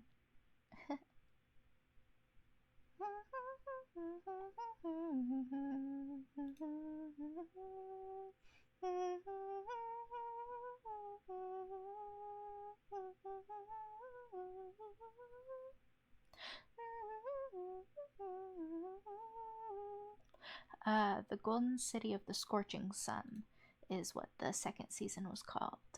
Um, and here's where I get to why I say the show gets better as it goes along, because like I feel like it started out really rough. The movie cleaned it up a lot, and then the second season, I feel like is where the story like really shined through. Haha, the season about the sun shined. Ha. But yeah, no, it was oh, it was so messed up. it was so it didn't have to go like that. It didn't have to go that hard, but it did, and I love that it did. Um like I'll be real honest. I binged it in 2 nights. I watched like 2, 3, 4 episodes the first night. Wasn't really vibing with it. Thought it was gonna be more or less mid like the rest of it. Um, Gave up for the night, or just like was done with it for the night. Decided to come back because if I was gonna hate on it, I wanted to be able to know why I was hating on it. You know, I didn't want to. If I didn't like it, I didn't want to sound like one of those people who is just hating it for being messed up. You know, um, I wanted to like show that I actually watched it and had a citable reason for my dislike towards it. So I was like, man, I'll just finish all that there is. And I am so glad that I did because I loved this season so much.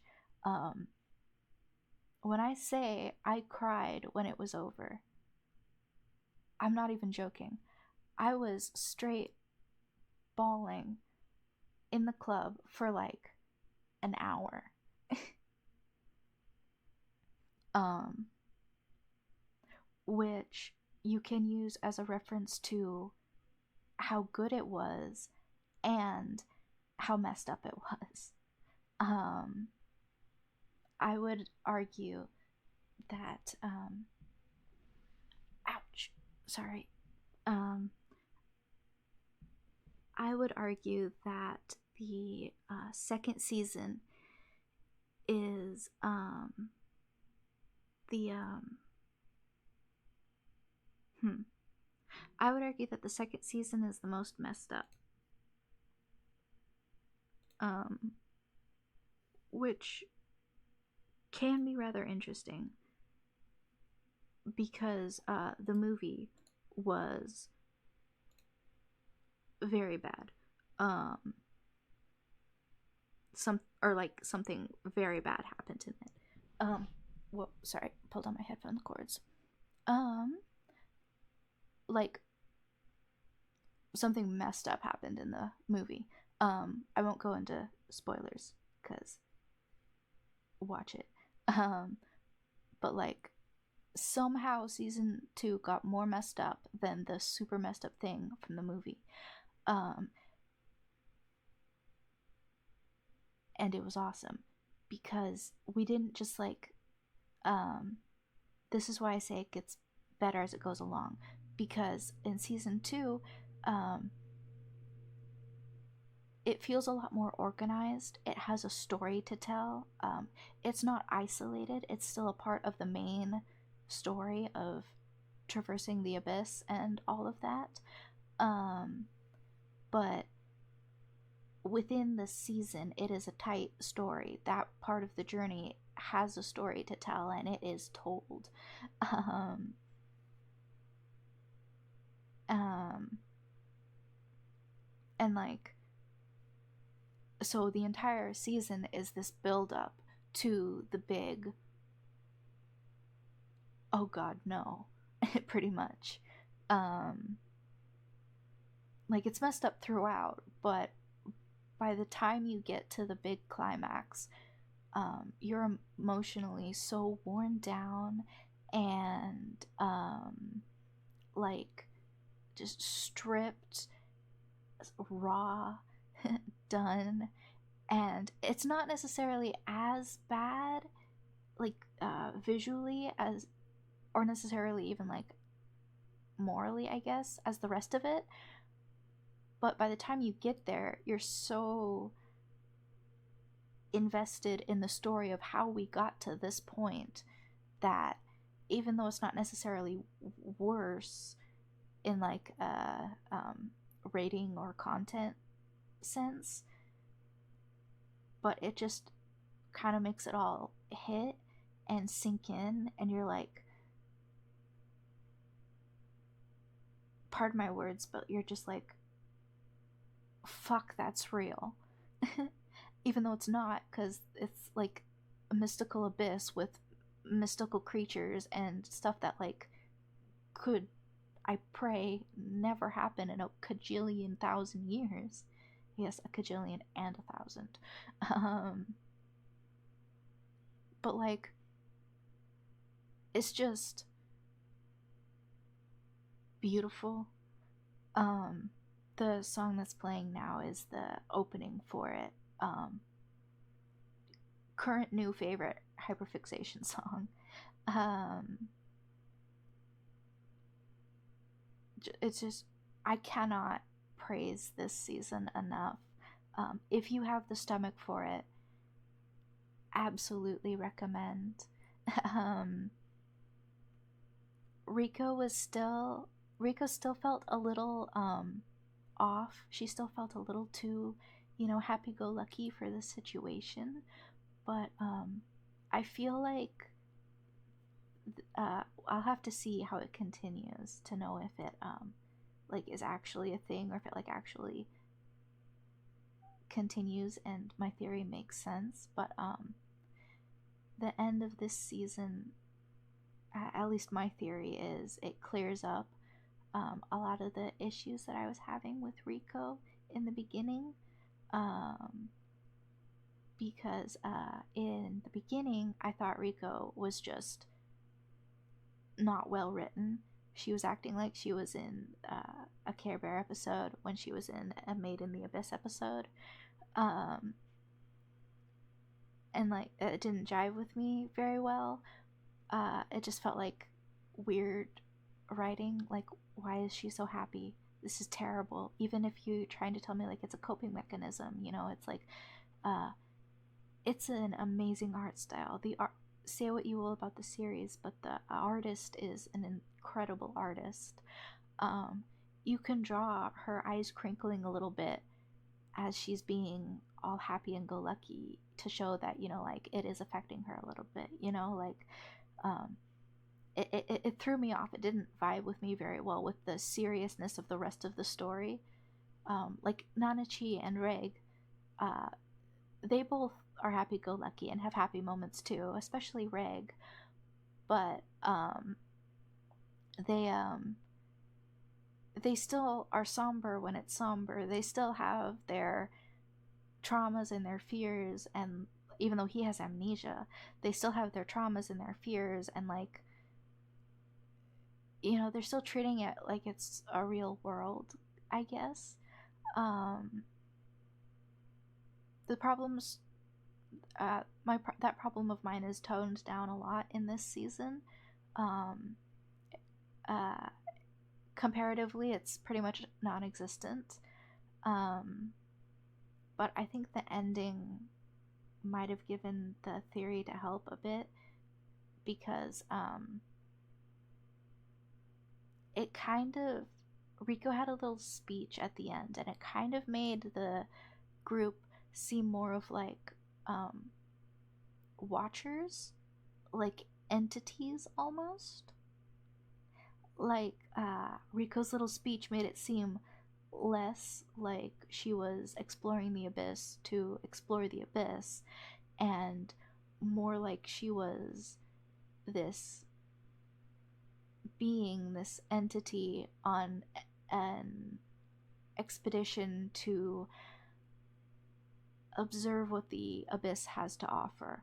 More like she was the audience, kind of, like in dreams where you're kind of there and like totally watching and there, but there's like no effect on you.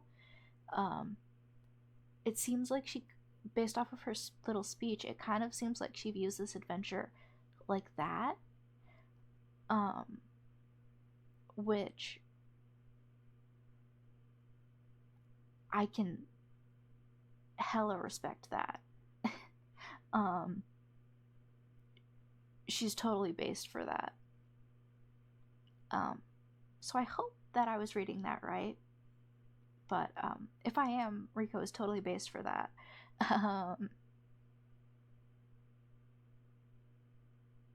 Yeah, man, I don't think I can say more about it without just recapping everything that happened.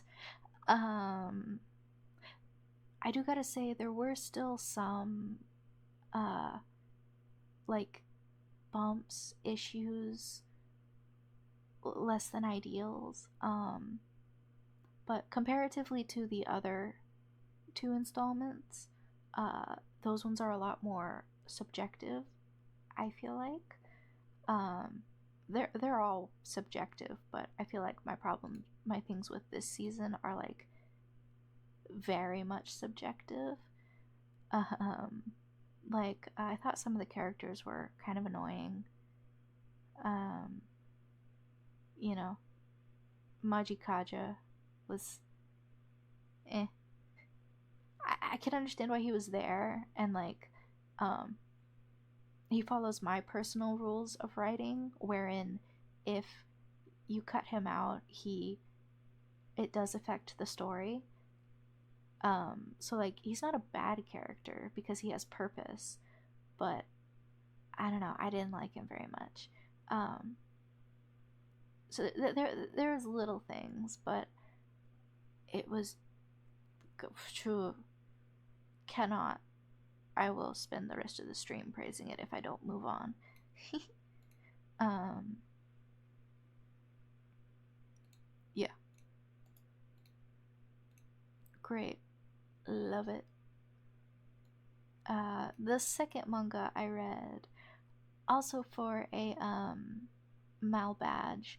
Um, it's about this lady who was a Hollywood actress, but came back to Japan because, like, I don't know, she was just like done with it. It wasn't really something she was wanting to do anymore, I guess. But because of that, she kind of like lost her purpose in life a little bit, I guess. Not like in a dramatic way, but just like she didn't know what to do next or now or whatever. She was just finding her next thing, kind of. Um, and her next thing happens to be a little hamster friend. She meets a lady at the park, and the lady's all like, "Yo, come over to my pet shop. You can like see my hamsters and stuff." And so then the lady falls in love with this hamster, and like the hamster becomes her Oshi. So like she comes by every day to see her, and it's kind of like her little emotional support hamster. Um, you know, who needs a therapy session when you can just spend an hour petting the hamster at the pet store? Um, it was cute. It was silly. Um, Decent.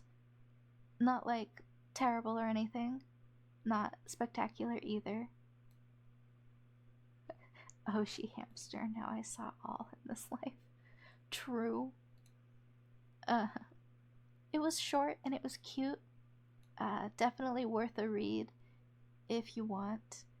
Uh, Also, not gonna like miss out on anything if you don't.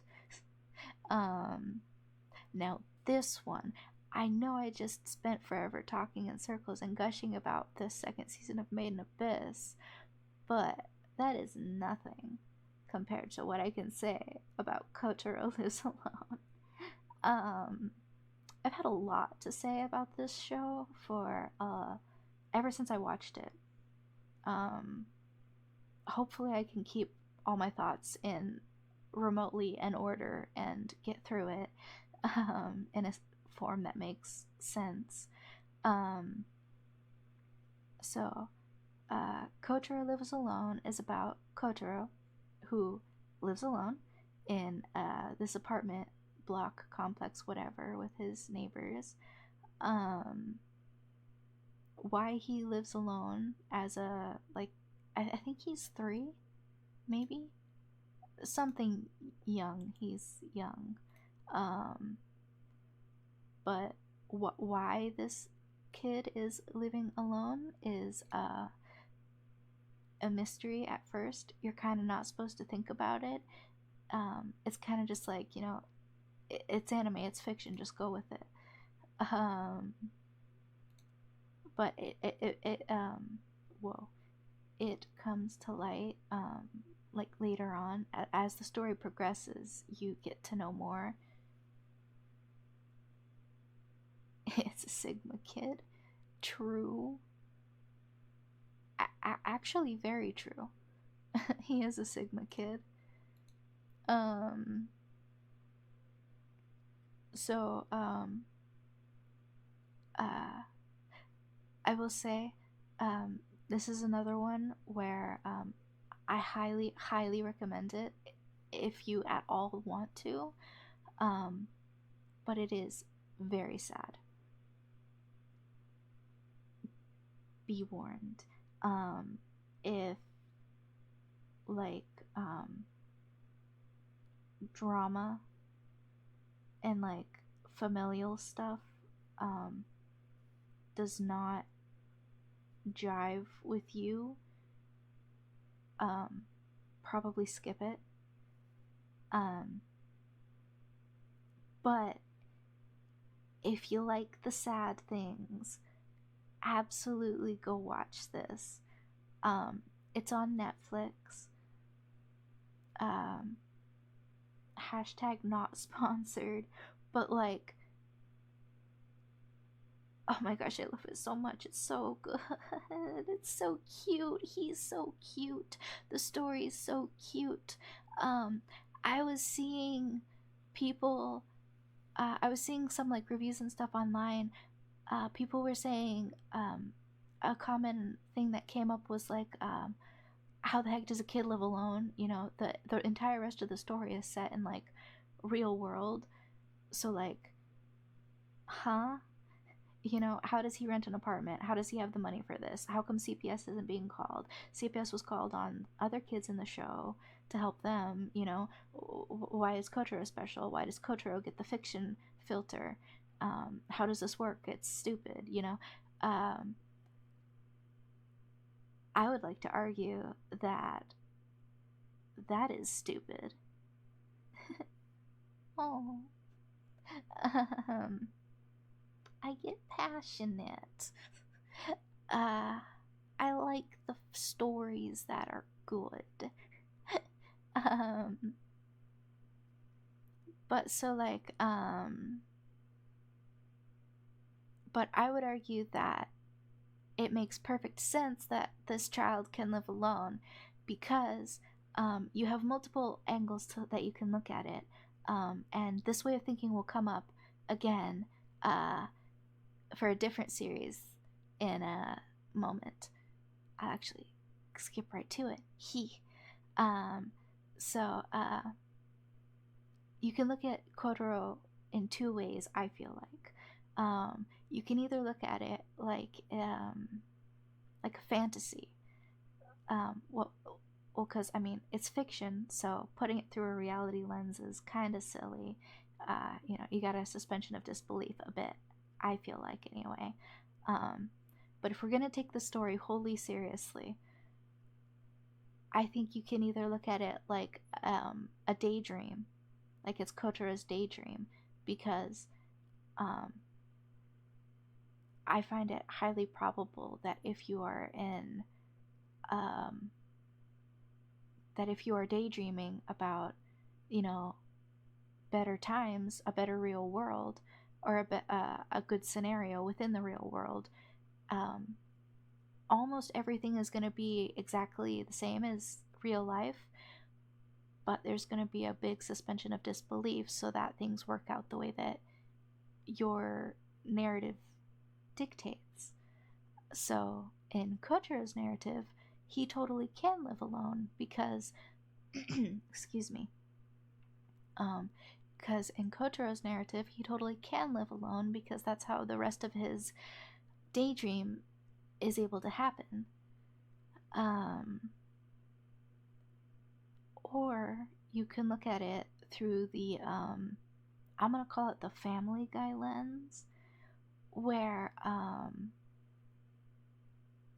the more realistic things make or the fact that there's unrealistic things makes the realistic things easier to believe. This will come up or kind of tie in with jobless reincarnation too, which I'll talk about in a moment. But I feel like when you have a story that's like based in reality but not like this, to have that extra thing helps make it real, especially when you're talking about like heavier things. like with Family Guy, you know, Peter Griffin fights a giant anthropomorphic chicken. They crash in a plane and just fight their way out of the wreckage pretty much unscathed. That can't happen in real life. That is wholly fictitious. But because you accept that that can happen in this world, when they do an extreme realism, like when Meg has to realize that that she has to act as like the lightning rod for her family, and that's very sad and dramatic and something that I'm sure somebody out there can relate to, at least to some extent. When they spin the show to settle on something more realistic like that, you can kind of accept it more and not just brush it off because you just watched Peter fight a giant anthropomorphic chicken. Like, it makes sense that they can have this real world problem because they can have totally unreal world problems. So you're less likely to just, yeah, sure, whatever. It's a story. That doesn't happen to me, you know? It is kind of my way of looking at it. Because, like, example, and this is going to be a spoiler for Kotaro a little bit, or at least one of the episodes. So like so that there's kind of like the pattern of like fiction, extreme reality, fiction, extreme reality, and I feel like that is the formula that makes it work.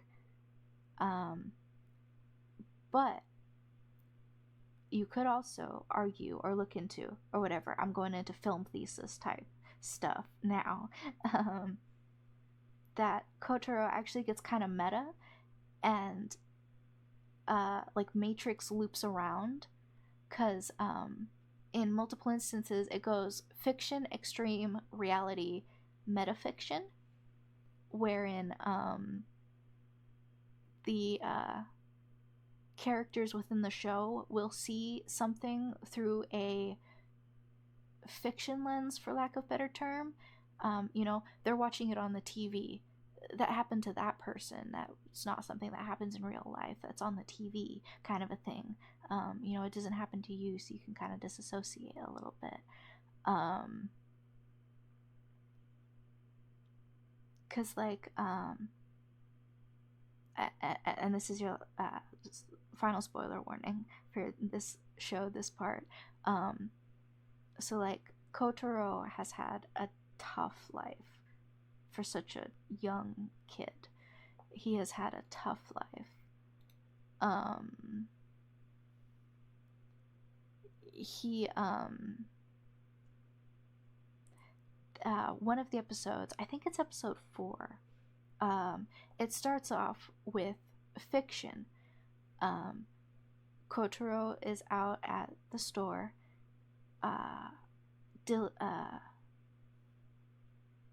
very focusedly looking at the information on tissue package boxes, or tissue boxes, because he's trying to find the best tissues to buy.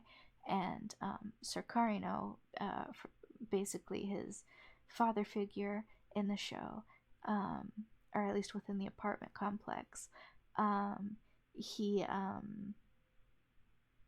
there too, and he's all like, why are you buying such expensive tissues? You know, why can't you just get the cheaper multi-pack? Because I mean, that's just what I'm doing. They're tissues. You blow your nose and it's done. They don't really need to be anything that special or invested in.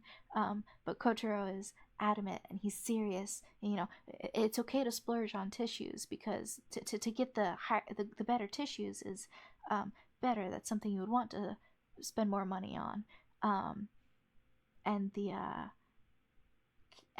and while they're there deciding and talking about it, the cashier lady comes over and is, you know, talking to Kotaro, thanking him for his tissue recommendation the other day.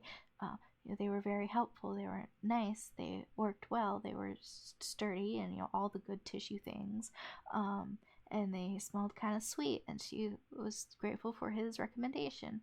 And she recommended him another brand that a different customer had recommended to her. Kotaro looks it over and is like, "Yes, it is a very good brand. I'll have to try them." He's, um, but that's the fiction. It starts out with the fiction. This 3-year-old or something, this young child is having full-on grocery store interactions as though he's an adult. He's acting very grown, very mature. He's knowing all these things about like budgeting. Oh, don't buy expensive tissues. It's okay to splurge on them. Uh, it kind of sets up the reality too, because like, why is he buying so much? Why is he okay with, or why does he think tissues are something you should splurge on? Why does he know that the sweet smelling ones are good and that it's because of a sugar content? Um, you know, it gives you the fiction to be like, okay, this is not reality, and it sets up the story a bit, and then you get the exaggeration of finding out that Kotaro has been in spots where there was such little food to eat that he would eat tissues, and that's how he knows about the sugar content and that they're better because it's sugar, it's a tiny bit of food. um but then that's the exaggeration, that's like the whoa.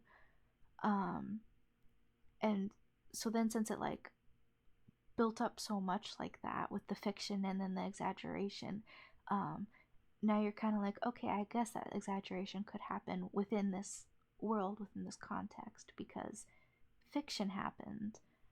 um and then the reality happens with Sir Karino realizing that this is probably why he's so weird about his tissues. I should make sure he's like got enough food. He's eating okay. Kotaro is eating okay, but like before he was just kind of checking on him in a normal, casual manner, but now he's like, oh, I should like make sure he's okay. That's an extreme. That's messed up. Um, and then, so that's the pattern. That's the fiction extreme reality. But then it hits you with the extra meta fiction, because at the end of that episode, Sir Karino is in his apartment watching TV, and there's like, uh, he's watching like the news or something. Yes, eat well. Do not forsake your health. Um, but so like,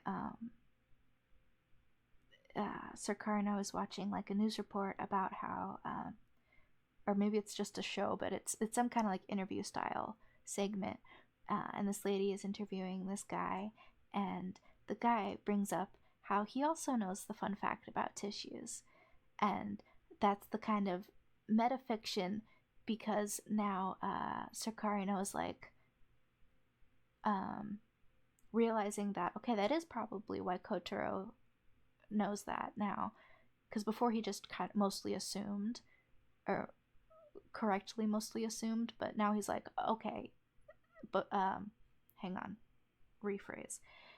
Before he was kind of like, okay, it makes sense, it all adds up, but like, I don't know, other stuff could also add up. Maybe that's not. Maybe it's just an option, not the option. But that, when have you heard of that happening before? But then he saw the news report thing and was like, okay, that's happened to other people. Maybe it probably is more so likely now. But then it was through the TV. It had a fiction lens, for lack of a better word. He could go through. He could go through the formula within the formula, because he could see it through the TV, through the fiction lens, go, that's not real.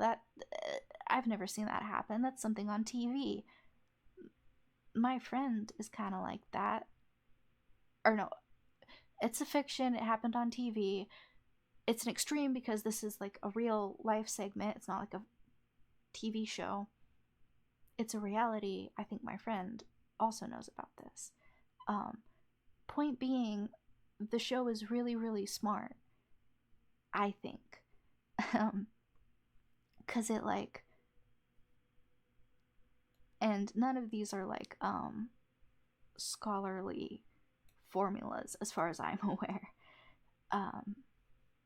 But it's just a thing that I saw that I was thinking of last night before I started streaming, because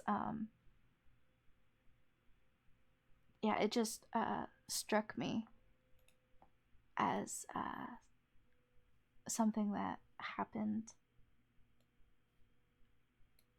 I can sound smart, I swear. But so yeah, I feel like it's a lot deeper and smarter than I was seeing some people give it credit for. To each their own, obviously. Your opinion is your opinion, but that was mine. I think it's a very deep and impressive show for how simple and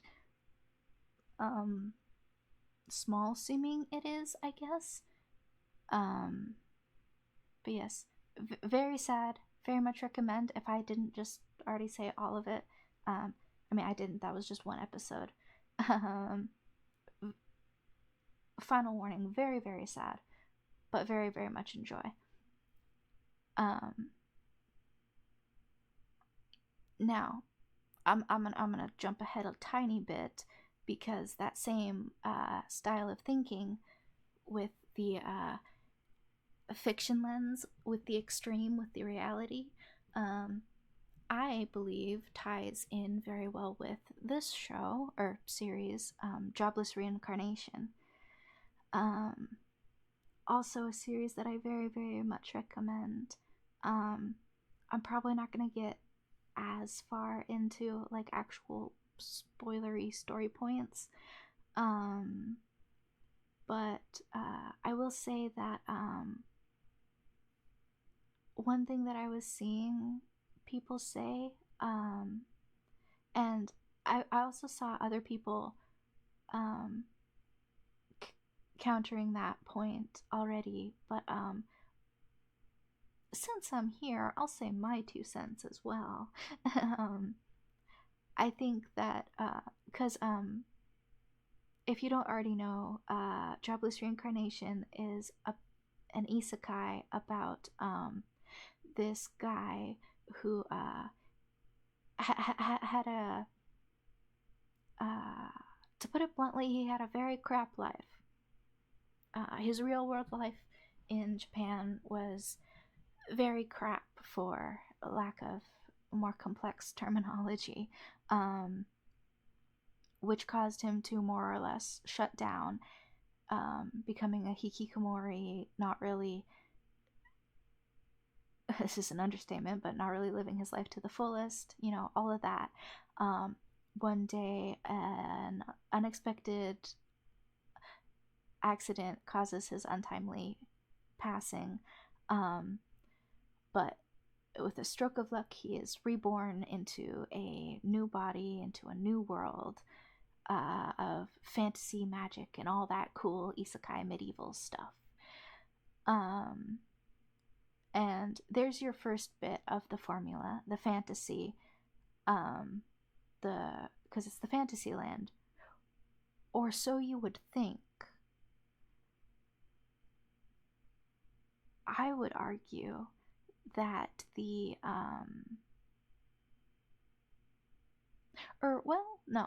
scratch that. The fantasy aspect is the fantasy aspect, but not quite in the way that it was in Kotaro, I would say.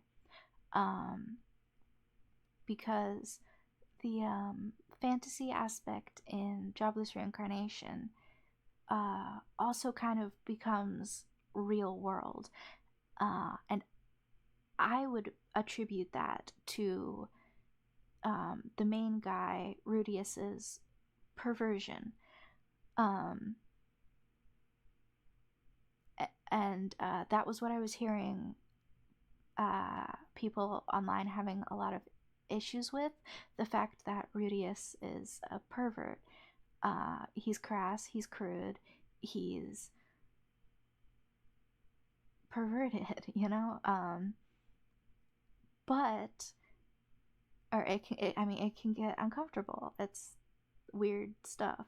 That's not your everyday, you just walk in and start a conversation like that kind of stuff. But I would argue that, like Family Guy, that is, and I know I can't believe I'm citing Family Guy, but that is where I would say the strength comes from, because like how Family Guy can do all kinds of insane stuff and make the real stuff seem more real because of it, I feel like Jobless Reincarnation can do that too. Because Rudius is so just out in the open, perverted, and crude, the show can get away with having it in a fantasy world where he can use magic and make it still feel like it's real. It doesn't feel like a normal isekai where real life consequences aren't consequences. You very much get the sense that you can still die, things can still go bad. It's not a perfect isekai world where you're overpowered and there are no consequences, even though he is overpowered. But it's just enough to keep him alive in this harsh world, because he's overpowered, but he doesn't know how anything in this world works, so it balances out to be about normally powered. But yeah, same line of like extreme fiction so that the reality can shine through. Power. um, yeah, it's just, I am so not having the right words or good enough words for it. It's beautiful. It's amazing. The animation is awesome, especially in the first season, the first two parts. It's beautiful. It's awesome. Um, love him, hate him. I love Rudius. Honestly, I think he's an amazing character. His extreme flaws are what makes him so much so, I would say, because I mean, if he didn't have his huge flaws, he would just be your everyday overpowered isekai MC, boring and meh. But because he has such like out there, fictitious, unrelatable actions, then then the relatable stuff is a lot more relatable. And just the people who made the show, like the adaptation, I would say totally knew that too. Just beautiful, beautiful. Would recommend highly. The first two parts were definitely amazing. Well, not that part. The first two parts were definitely amazing. Awesome. The movie, or like the prequel movie to the second season, that's this one. It was also good. Not as like amazing or anything, but that's because it was just to like introduce you to the rest of the story. So like it wasn't great, it wasn't terrible. It was kind of confusing to me anyway, because it was so short and it didn't really like get to set up a lot of stuff. It's set up what it needed to, but it also could have set up more, I guess. Um, Season 2, Part 1. Uh, I don't think it was as good as the first season. Um, it didn't hit quite as hard. Could just be me, could just be personal preference, opinion, whatever. But it wasn't incredible, but it wasn't terrible either. It definitely had its moments. Still, it definitely was the jobless reincarnation that I totally love, but it was a lot tamer. It was a lot different. It made sense and it worked with the story, but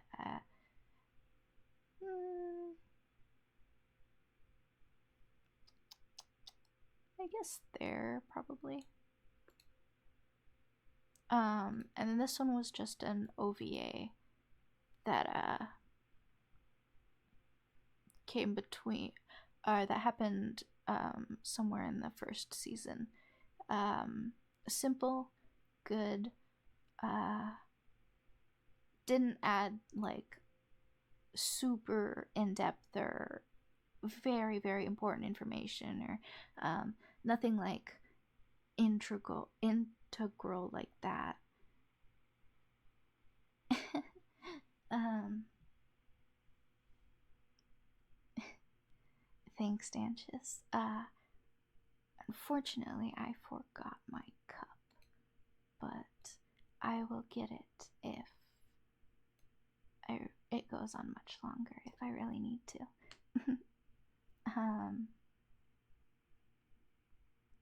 Sorry if my voice is sounding hoarse or anything.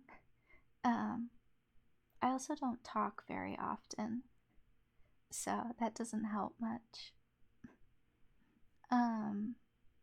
But yeah, decent OVA, nothing like terrible, but nothing earth moving either. Hina Matsuri. Uh, Thanks, Danches. I'm glad it's not grating or anything. Hina Matsuri. It was cute. I liked it. I'll be honest, I started watching it for a voice actor that I really like.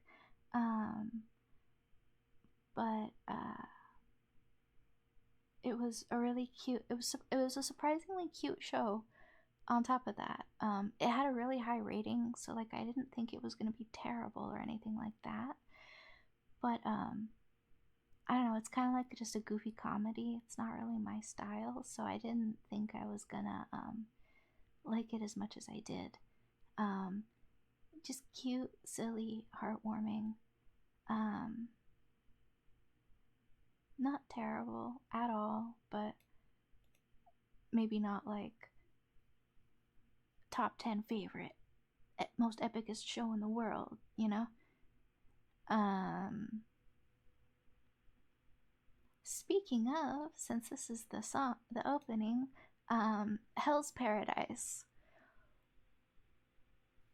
Oh boy. I'm gonna be brutally honest. It was so bad.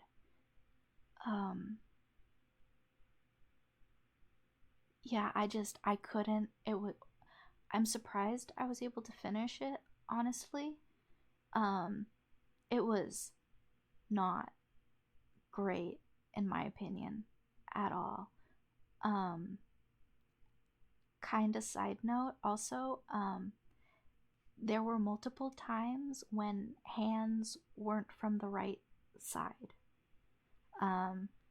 Cuz like with all of the swords and weapons on the cover, I I think it's somewhat obvious that it's kind of a battle royale kind of a show. So there's like battles and stuff. So some limbs go flying in places, but in some of those places when limbs go flying, sometimes the limb that goes flying is not the one that was hit. Um, so, like, say, I don't remember any specific instances anymore, so I can't say like, oh, this character. But like, say, two characters are in a fight and one of them gets their left arm cut off, or yeah, I think it was one of them gets their left hand cut off during a fight, and then it like scatters across the ground and you kind of see it in the background of the scene, but now it's a right hand when the left hand got cut off. There are a few instances of that, and it's really funny, especially because it's made by Mappa, and everybody's always, Mappa's so amazing, they're such an incredible studio, and I'm not saying that they aren't. They are. They make incredible shows. They make a ton of shows. They're an impressive studio. That being said, this time they couldn't keep track of which hands came from where. Sometimes. And that was funny.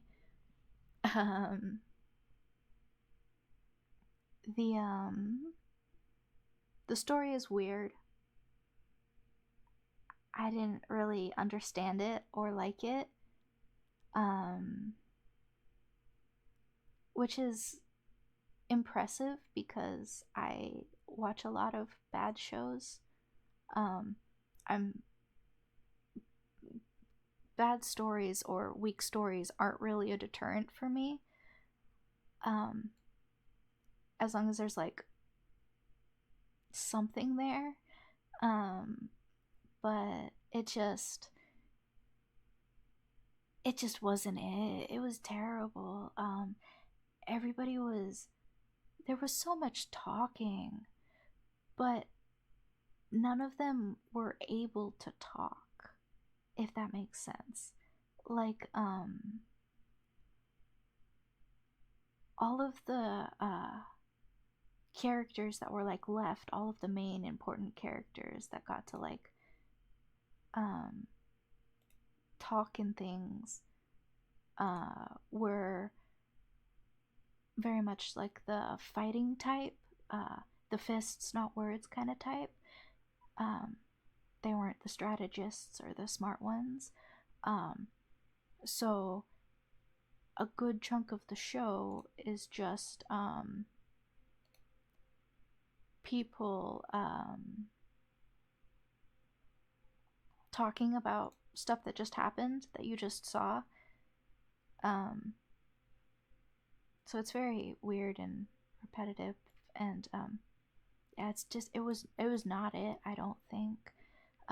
Just like with Finland Saga Season 2, the ratings and interwebs seem to disagree with me, but that's what I think anyway.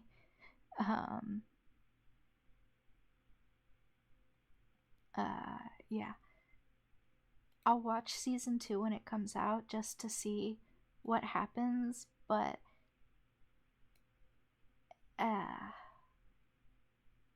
yeah, not as good as I thought it was gonna be. I skipped over it earlier to make the flow kind of try to make sense, but the new Netflix Junji Ito collection, not as bad as you might think. I was honestly rather surprised. Like, I can't remember exactly, so I'm just gonna say 99% of it is 3D.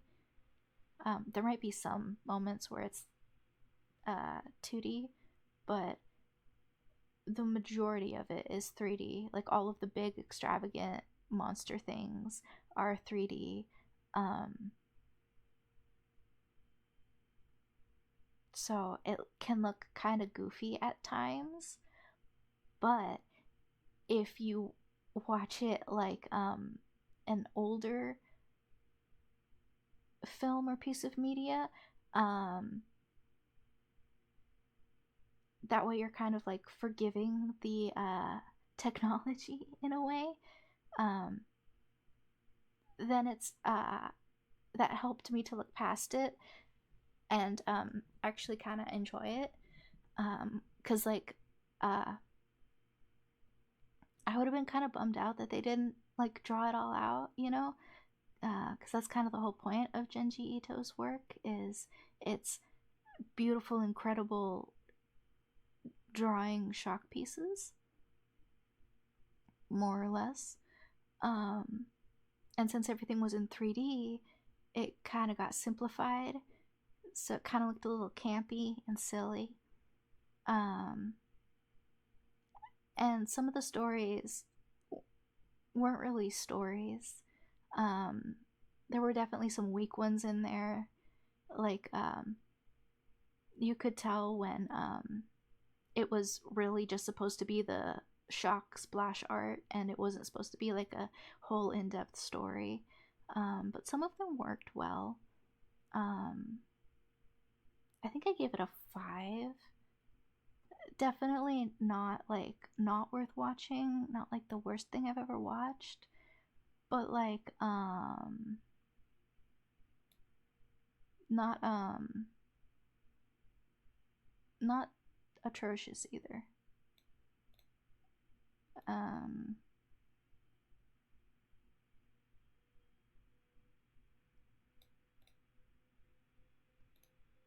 Not as bad as you would think, being a goofy Netflix adaptation of an acclaimed thing, but not terrible either. This one, Heavenly Delusions. I actually really liked it. I was really happy when I watched it. Because I used to read a ton of like YA sci-fi fiction, that kind of stuff. Like favorite genre. I love that kind of stuff. So when I watched this show, I really loved it because it's like that same kind of thing, you know, YA dystopian fiction type. You know, that's the best way to describe it.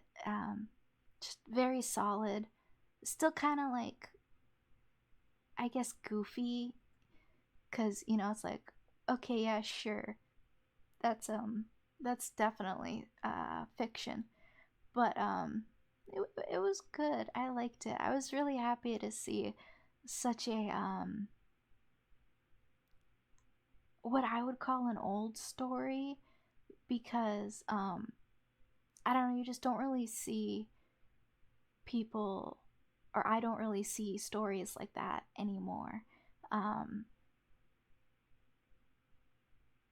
So like, I don't know, I liked it. I was happy that it came out. And that was a show from 2023. That was a new show. So yeah, I was just happy to see something with like a story. And it was a silly YA dystopian story too. I was there for it.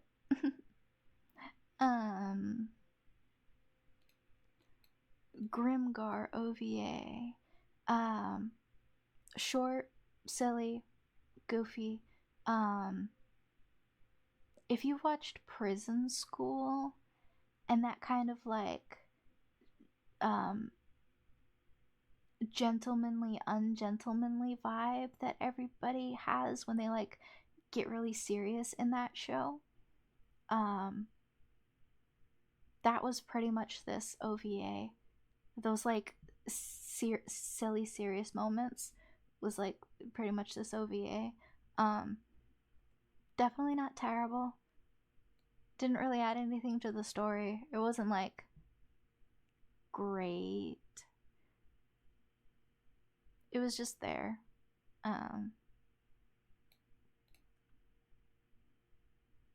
Now, Grimgar, the actual show.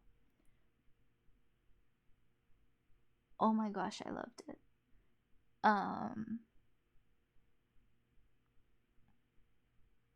Yeah, I loved it.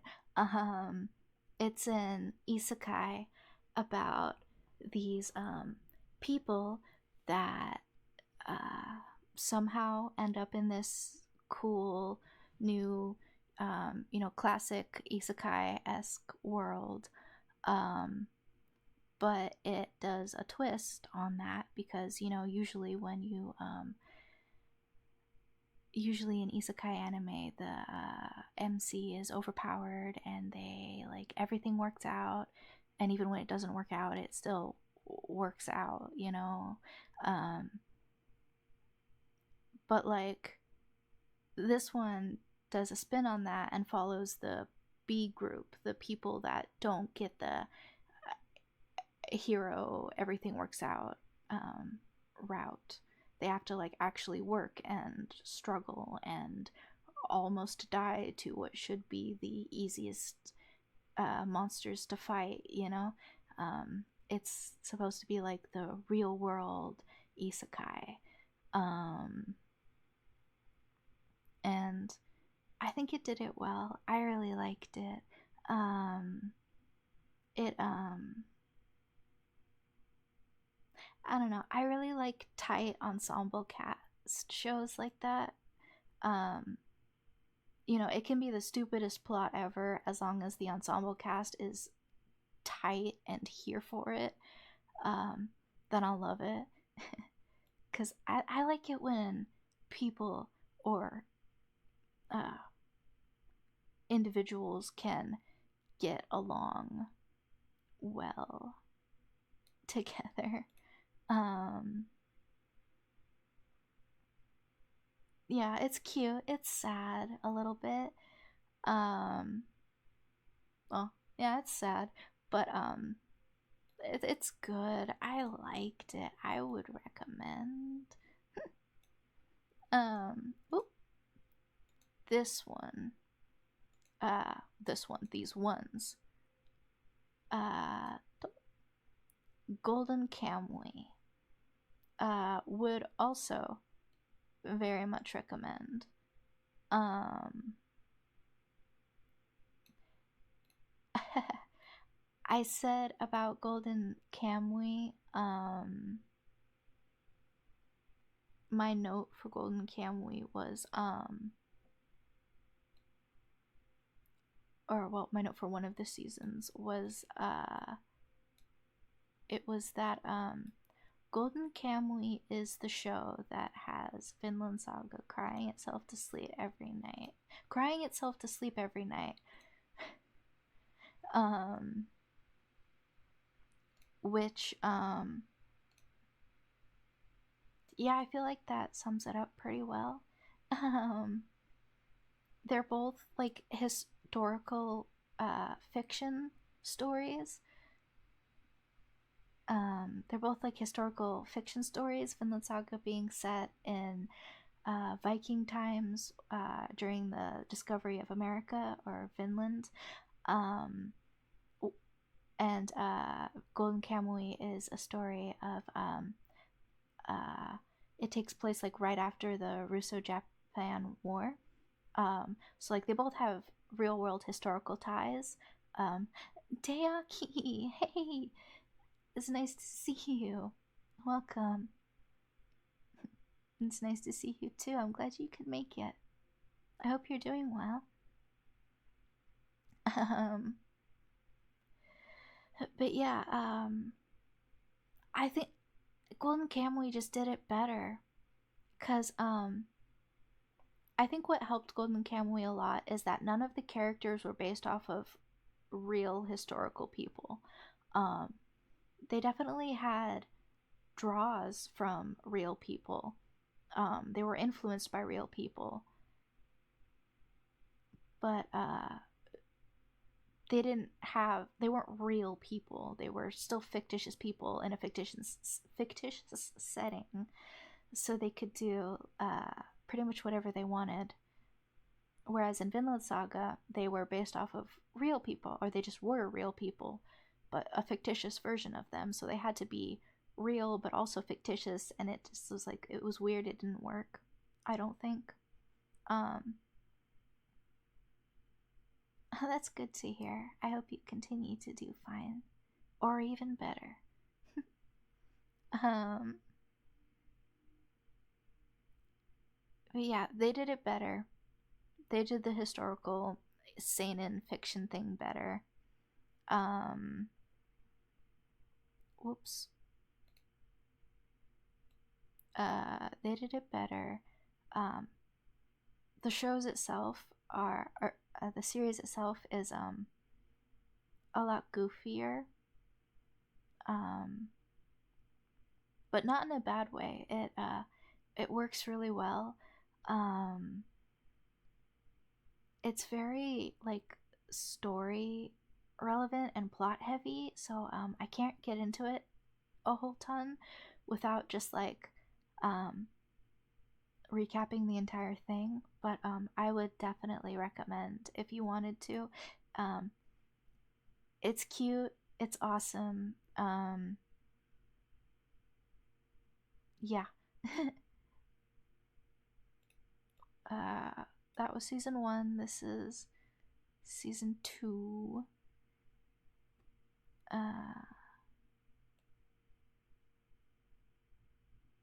Yeah, I'll do it like that.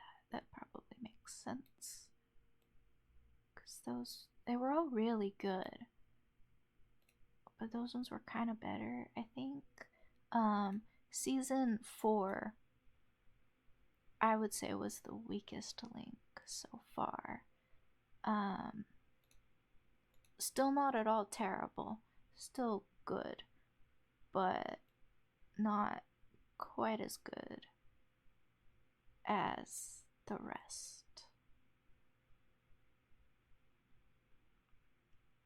But yes, would recommend.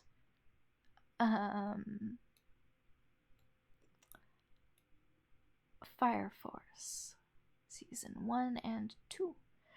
Uh, this one's an interesting one because I started watching it a while ago. Hated it. I did not like it. I only watched 1 or 2 episodes, I think. And I didn't care for it at the time. I thought the timing was terrible. Like the comedic timing was terrible. I thought that I really didn't like that it was such a serious story with all of the uh, human combustion and how all the firefighters were so somber about it. And then there was just the two rivals just being classic shonen fighty fighty grr rivals. And I thought the timing was terrible. Um, but then I gave it a second try, like a year later. I found it kind of meh, but I only watched a few episodes. Understandable. That's what I did too. But then I went back to try it again because it's supposed to be good, and I didn't have anything else to watch. It got a lot better. It's so good. It's really good. Um, I don't think it's quite as tight as like Golden Kamuy or Jobless Reincarnation, but it's really fun. It's got a fun story, a ton of heart, so that when it's like kind of meh in some spots, um, it makes up for it in spirit pretty much. Um, it makes up for in its fiery fighting spirit. Wow, the show about fire. um, it did have, I did, I found it kind of funny. It had some moments that were very similar to other shows. Um, and I pointed it out, especially season one. I'm pretty sure it was. Um, it had a lot of weird comparison, but it had a lot of similarities with season four of My Hero Academia. Um, especially if you watched the English dub. Because, like, the voice actor for one of the characters in season one um, was also a voice actor in season 4 of My Hero Academia. And their characters were very similar. They had a very similar, like, big speech and everything. And then another character who, and then there was another character that basically had the same thing going on. Same English voice actor, very similar characters, two different shows. Both released in the same year, though, which was also interesting. Or like, there was one part in season, I can't remember if it was 1 or 2, but it was totally the scene, a scene from Attack on Titan. It was funny. I saw a few anime, so I can't comment. Fair enough. Saw a few, like, not very many.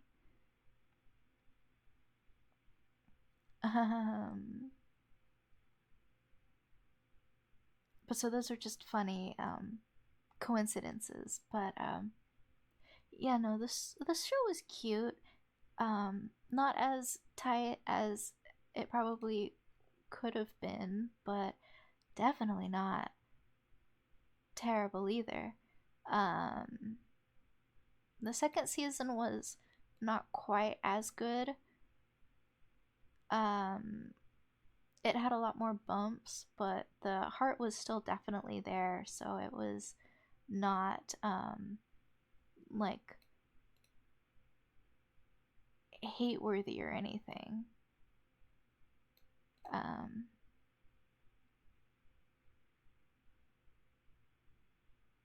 Uh, that's fair.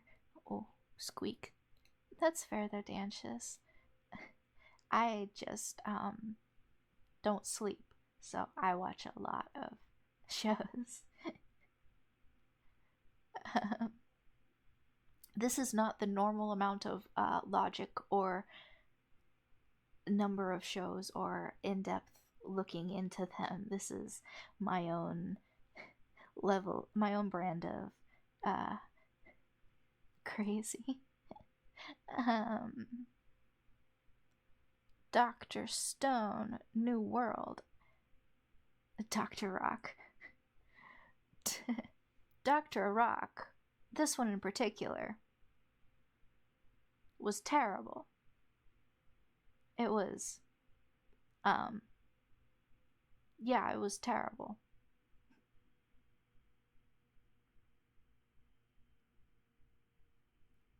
Hey, that's a good one. I've heard really good things about Freyren. I haven't seen it yet, but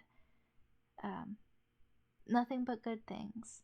And it's supposed to be really sad, so I'm sure it'll be good. Dr. Stone, New World Part 1. I almost finished Part 2 in time, but I am one episode off, so that one doesn't get into this list. I'm missing out one of the goats, and I'll definitely have to watch it. Maybe it'll pop up on next year's tier list.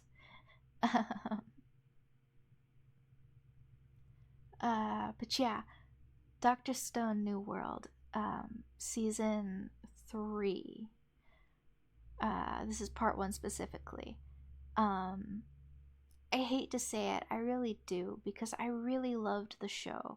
The first season was so good, it was so cute. It was just so solid and tight. And then it was kind of slipping a little bit, but it was so little that you couldn't even really tell. And then we came here, and we got to this point. I just started season 2 of Vinland Saga after taking about a year to get into it. Oh, fair enough. I hope you enjoy it. Let me know what you think, though, because I certainly had some opinions on it. um, or I'm curious to know what you think about it, because I certainly had some opinions. Um,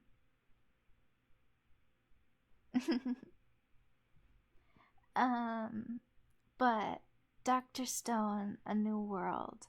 Um, Dr. Stone as a story, in my eyes, went from a very tight story that somehow managed to uh, mix real, like science with complete fiction.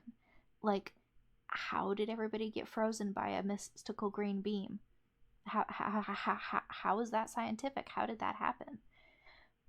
But it's all still very much based in science. It was such a unique show.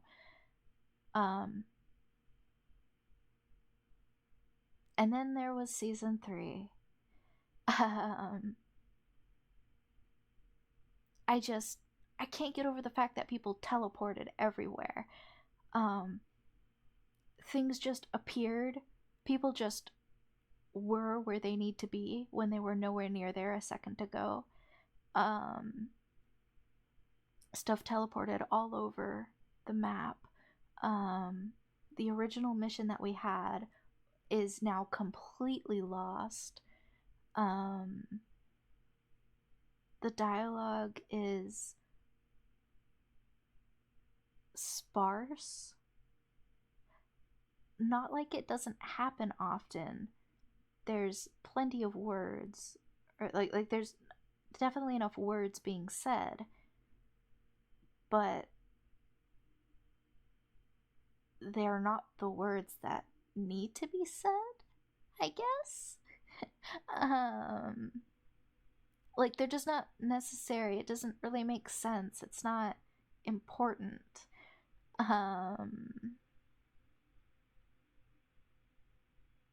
It was just it was not great. It went from a really good show to like a crappy Pokemon movie. I hate to say it.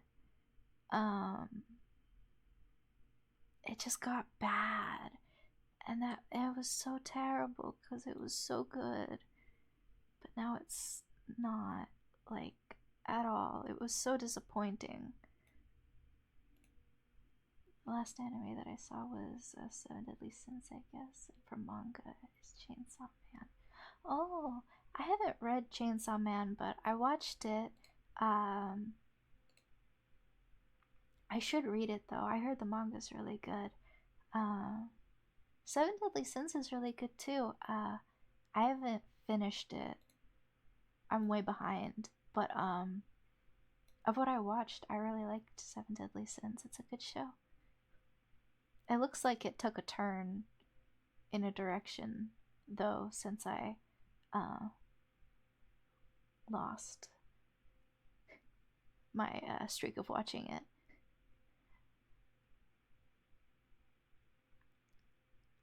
Bad Pokemon movie. A lot of bad Pokemon movies out there. True. But you knew exactly what I meant when I said that, didn't you? That's like how that season was. It's like, it could have been good. You wanted it to be good. It's not like terrible or like, it's not like offensively bad. But it's just, why? Why couldn't it have been better? Cyberpunk didn't have that problem though. Cyberpunk was a good show.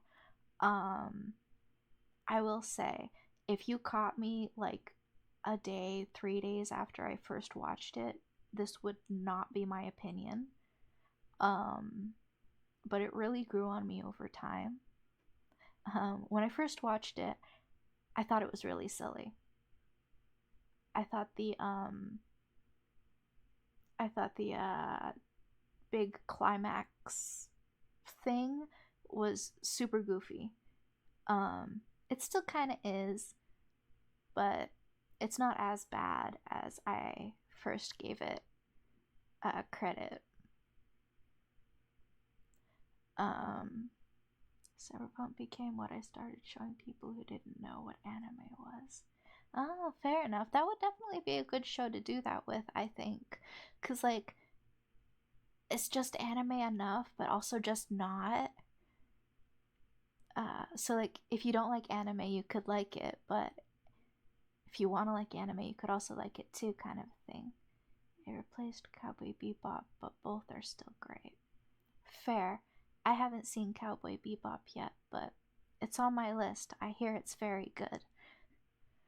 Um, but yeah, when I first watched Cyberpunk, I didn't really like it. I thought the big climax was goofy. Um, I thought that all of the heavy stuff wasn't lingered on enough. You know, I thought it either needed to be longer or uh, paced out differently or something. Um, except for the very beginning, I didn't feel like the big hits really hit that big. Um, but then it sank in and it got a lot better. um, it still had some rough patches. Like, it probably could have let some stuff sink in a little longer. The ending sequence was kind of goofy. But it wasn't as bad as I was initially giving it. Uh, it wasn't as bad as I was initially thinking. Um, it's got a real good charm. Um, kind of like the story itself. It seems all rough and weird and stupid and like rubs you the wrong way, but once you get to know him, it's actually good and like heartwarming and relatable and, you know, just like the story. Call me crazy, but it's a sped up Gurren Lagann with a redacted ending. Fair enough. I have not seen Gurren Lagann yet. Uh, but I can see how that would kind of work. I could see where that would come from. I liked David a lot, though. I thought he was really well written. Um, Definitely like the best part of the show. It would not be anywhere near as good if David was not as good, I don't think. Um, the colors were pretty, the animation was pretty.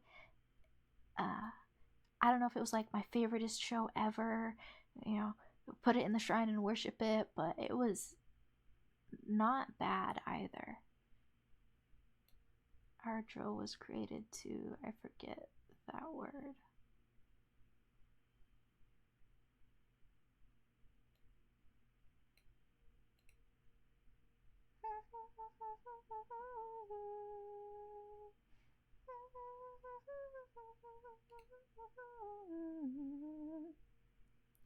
Bitchy, good show, not terrible. Not a personal favorite, but definitely not bad or anything. Um, oh, it also gave I do gotta say though, it gave me Mad Devilman Crybaby vibes kinda. Um, and that one's my favorite anime ever. So I can definitely appreciate edge runners, even if it's not 100% for me. Gurren Lagann is the best Trigger show, and it is even made by Trigger. Fair enough. I should probably give it a try sometime soon. So many show recommendations.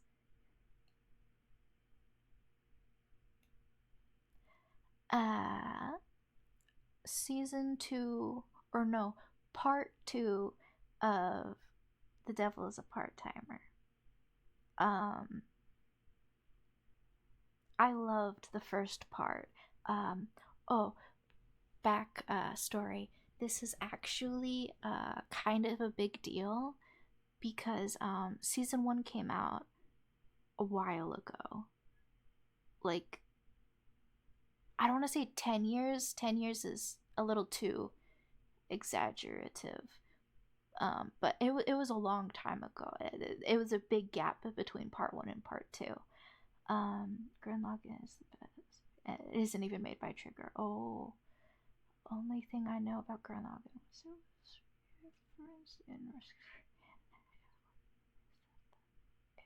it was made by the staff that later founded Trigger. The show was Trigger Energy. Yeah, it got so the first part was part one, and this is part two, but it also got a second season as well. That's what I was thinking. When did it get a new season? I'll check the time, but it was recently. The second season like just came out this or last year, I think.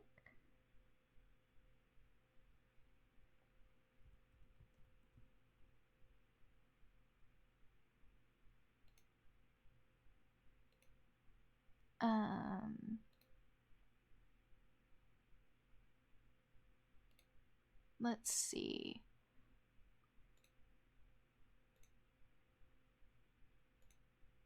Well, Mel seems to not be working. Oh well. But yeah, it came out recently. But this is part two of season one.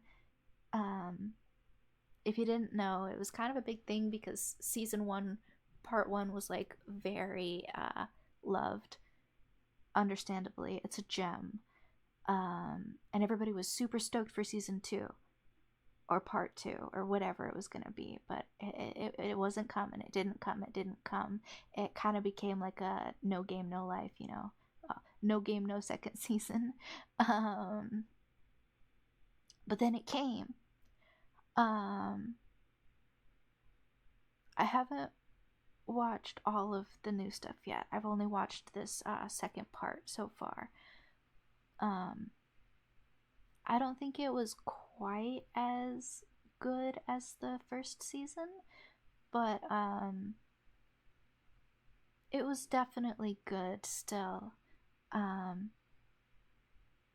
It was still funny. It still had that signature feel to it.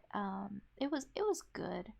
It wasn't spectacular like the first season, but it was definitely not terrible either.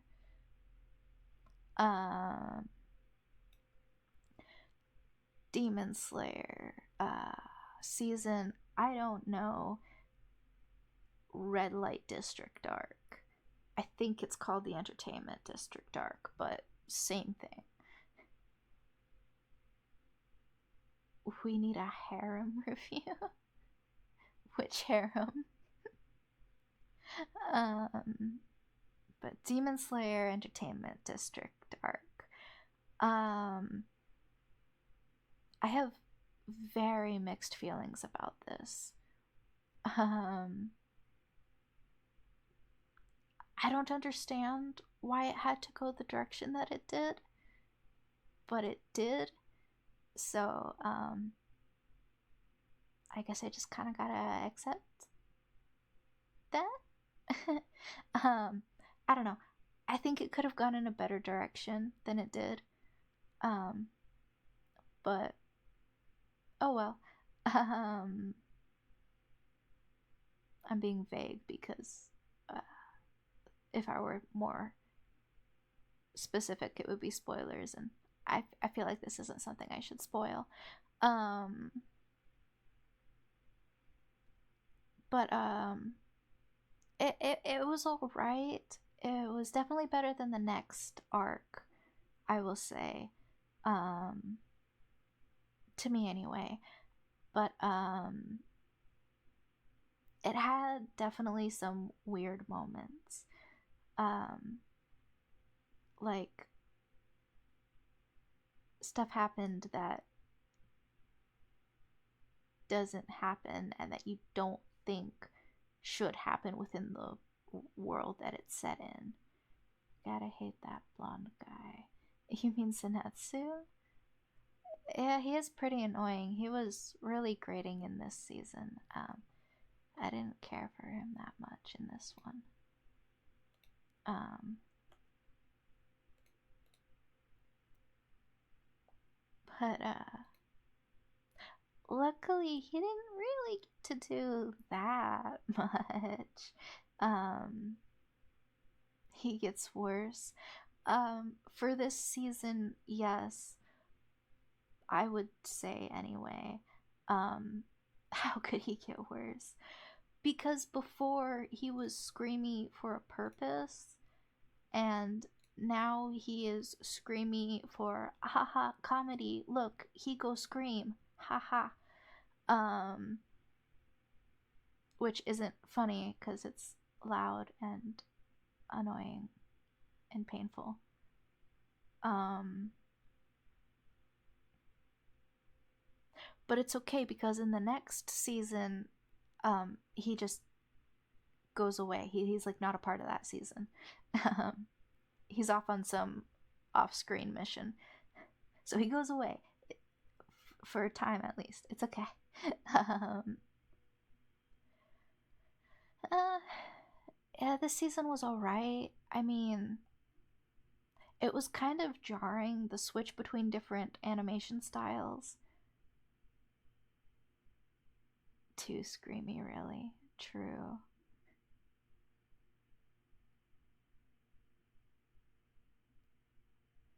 Steering clear. Fair enough. Um, I don't know. If you like Demon Slayer as a whole, I would still recommend it. Um, it's mostly just for the beginning of the season. It gets a lot more Demon Slayer, like the good parts, for the second half, especially. Um, I will say. Um, yeah, it was all right. The story's very loose, in my opinion, by now. Like, remember how the whole point was to try to get Nezuko back to being a person? Um, yeah, we've pretty much forgotten about that by now. Uh, it kind of like classic shonen fiction. You know, it kind of did like a Harry Potter or an AOT, where it went from the main character's specific issues and story to this whole worldwide thing. Um, and I don't know, I didn't really like that switch. Um, it felt mid, but it wasn't terrible. The colors were really pretty, and the new demon core guy that we get is pretty cool. Um, I liked him, even though I don't think he should be the one that we get, but that's just my own. We got what we got, so for what we got, he's really not that terrible. And the like end big climax of demon fight thing can actually gets rather emotional and pretty good. So it it was all right, not incredible, but not terrible either. I don't think it was as good as the rest of it, but um this one's silly. This one's just a little claymation short. Um I watched it on a whim because it just was like there in the recommendeds. So I was like, heck yeah, that looks interesting. I'll do it. Um it was interesting. It was too short to really tell a story, and it was very artsy, so there wasn't really a story to tell. Um, but it was cute. It like I don't know. It was a fun side track. It was a fun side tangent. Um, the final manga that I read Um, I don't remember what this one's called. I'm not looking it up. It was terrible. I don't like to not recommend, or I don't like to, yeah, I don't like to not recommend stories or media because, everybody has their own opinions. I think everybody should form their own opinions. They like stuff that other people don't, but I think I can confidently enough say that this one probably isn't worth giving a try. Um, it was terrible, in my opinion. It's about this girl and chocolate and like calling it Hallmark rom dram stuff is it feels mean to Hallmark rom drams. It feels demeaning to compare it to a Hallmark rom dram. Um, Terrible. She's a bad person, but she's supposed to be a good person. Didn't like it. Um, Read it for a badge on Mal, so it was worth it, I guess. Chainsaw Man. Boy, was that one fun. Uh, it wasn't like not a favorite, but that's just cuz personal. It's not like cuz it was terrible. It was really good. I really liked it. Burrs. Um the animation was so cool. I liked it a lot. Way better than Vinland Saga season 2. um it kind of made me dizzy, but not like in a bad way. But it did. Not the animation, but just like the show, like the pacing and everything. But like that was the point. It was supposed to be like a whirlwind, everything happening, and it succeeded. I got rather dizzy and kind of like flustered a lot. Um, but it was really good. I really liked it. Um, I will say personally, I think the English dub is better than the Japanese. Um, I tried them both. Because I was hearing all the sub purists saying how it's the best thing ever and you gotta watch it that way. So I was like, okay, it's a huge show. I'll give it a try. Um, but it just felt very monotone and very one note. Um, like yeah, Makima sounded like a mommy like she is, but like that was pretty much it. Um, I don't think Denji's voice fit him very well in the Japanese version. I think the English version, everybody who was alright in Japanese sounded pretty much the same but in a different language, and everybody who was different was better in English, I think. Um, um, uh, Plus, well, I would say I'm kind of biased, but I'm not really. Um, because my favorite voice actor was also, or my favorite English voice actor was also in it. So you could argue that I'm biased, but I didn't even watch far enough in the Japanese version to see what he sounded like. So I didn't count him in the equation. um, Kobani, I think, sounded better in sub though. Her screeching was a little less grating. Um, but it worked either way. I thought it was cute. Uh, there were some moments where I was like, I didn't really understand what was going on. Like, kind of jumped into the middle of sentences. Uh, so it's like, what are we talking about? What happened? I don't understand. Um, but it was really good. I liked it. Um, I should probably really read the manga, but I'm also excited for hopefully season 2 or movie or whatever they're gonna do next. Um,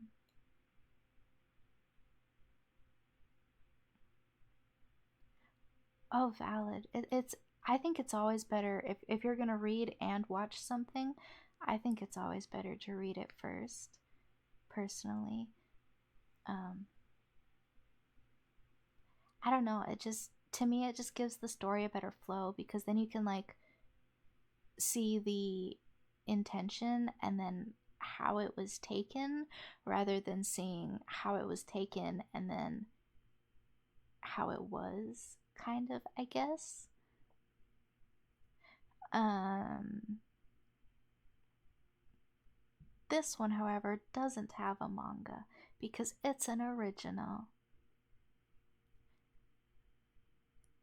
And yet another one that I can highly recommend, um, Buddy Daddies. Uh, Came out around the same time as Spy Family, both uh, underground, unlikely family with cute, innocent child. Um, I would be willing to say that Buddy Daddies is better than Spy Family, though. Yeah, pretty much. I can pretty much say with full confidence that it's better than Spy Family. Not that Spy Family is bad, but that this one is even better. Um, it's just so cute. He is adorable. He is adorable. She makes it all even more adorable. It's just, it's beautiful. Um, I'm gonna say very, very little because I think y'all really should go watch it. It is so cute. It is silly. It is heartwarming. It is awesome. Those are some big shoes to fit.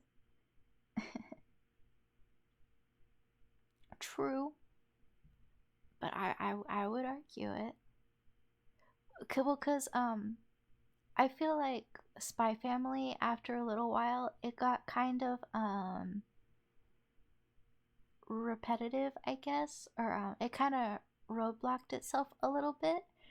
Um, cause like they all had their secrets that they couldn't share with each other, so they all got kind of really cagey with each other at points.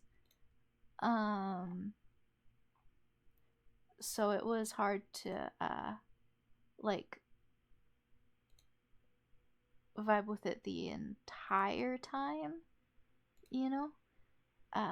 Whereas this one, it was just cute and precious and silly and awesome all the way through. And we didn't really have to try to hide our identities because we worked together, and the only person who didn't know was the rest of the world and the little girl.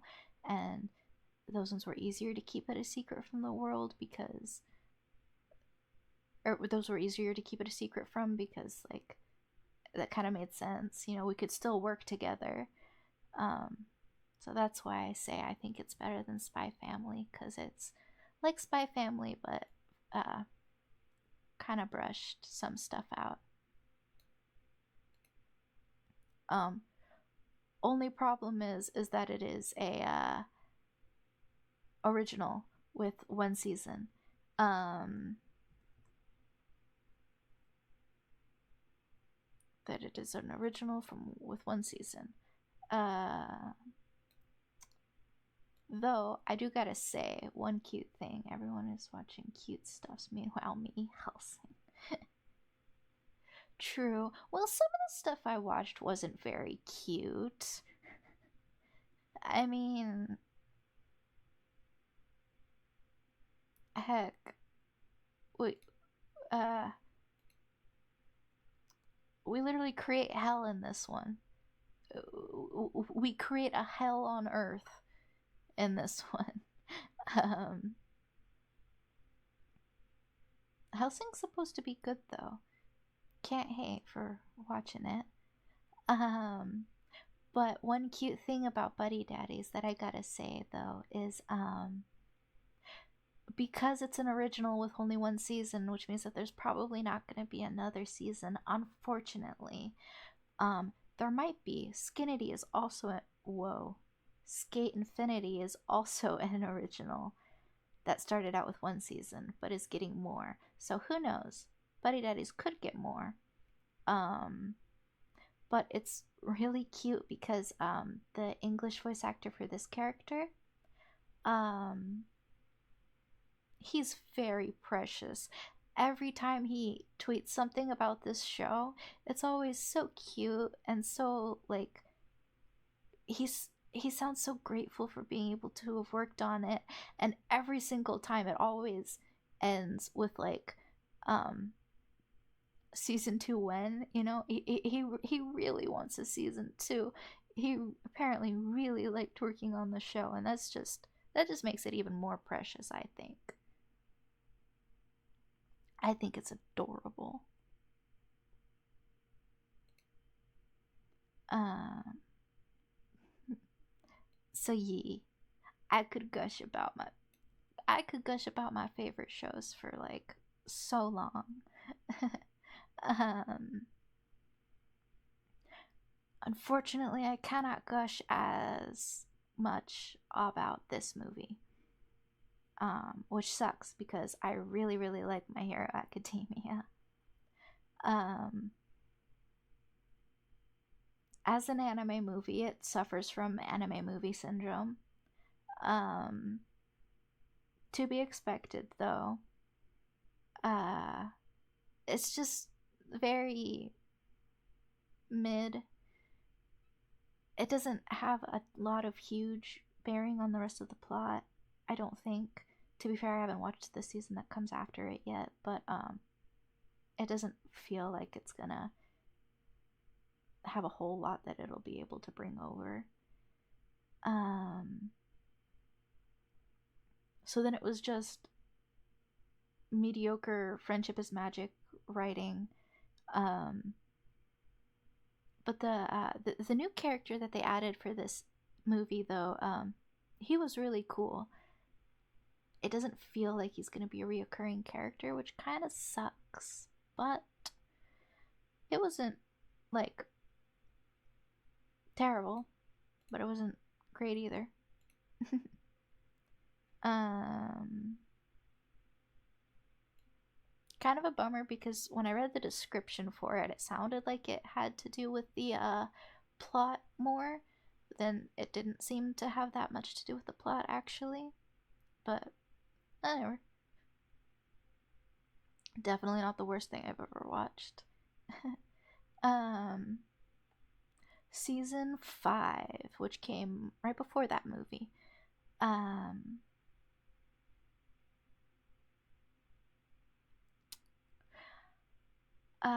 let's see what to say about it. Um, Especially coming right off of season 4, which has one of probably my favorite anime episode in anime.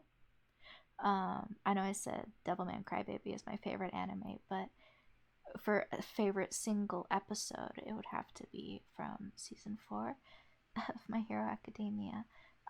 So to come off of something as epic as that season, maybe not every single episode of it, but that season in general, to come off of something like that, into just mostly a training arc, um, was rather anticlimactic. It was rather disappointing, I guess. Um, like, I'm glad the characters got to do what they got to do during that, but I don't think it needed to take up 70% of the entire season, you know? Um, but the end, when they tied it back into the story again, was pretty. That was good. Um, that was still My Hero Academia. That was good. Um,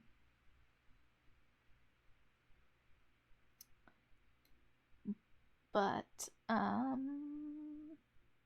yeah, it was decent. Not great. Definitely not the worst either, though.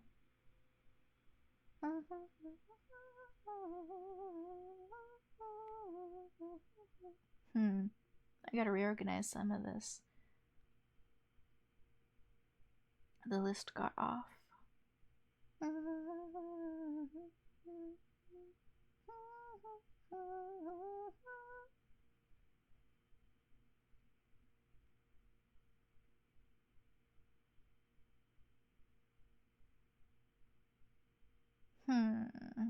How do I want to reorganize this?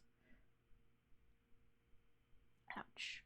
Spin. Maybe like that.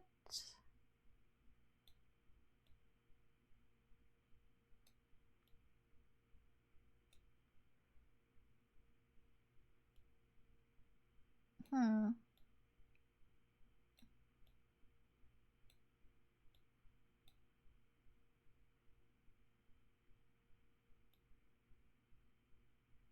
I think that's probably good.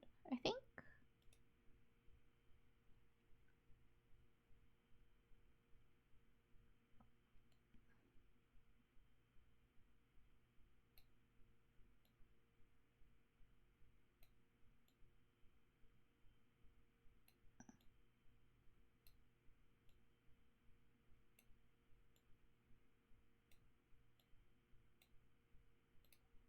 There, I think that's a bit better.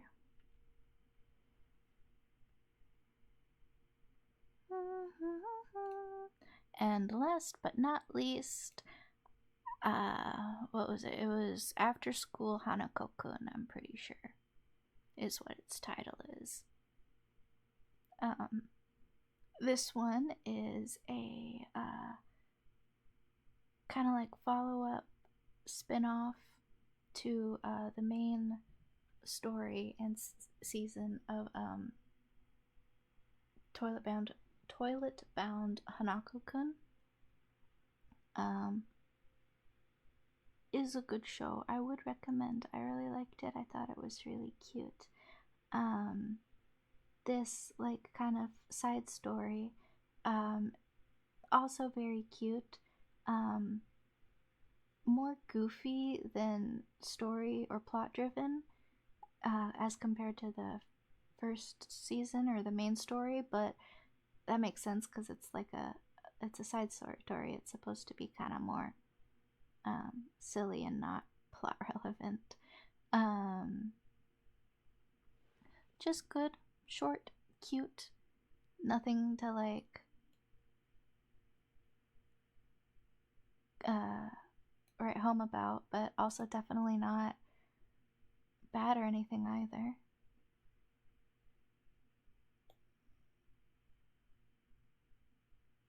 Yeah.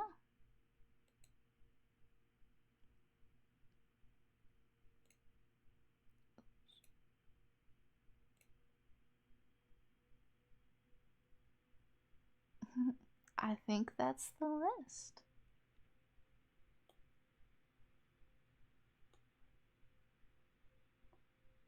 I did it. I spent 4 hours talking about anime.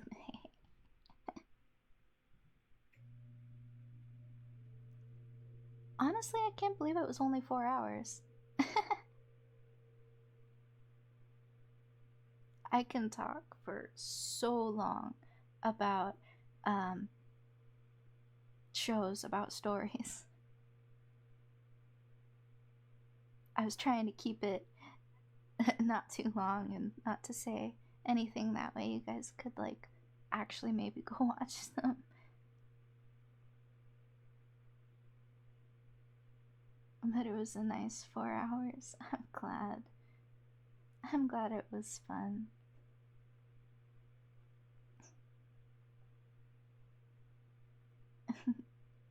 Well, um,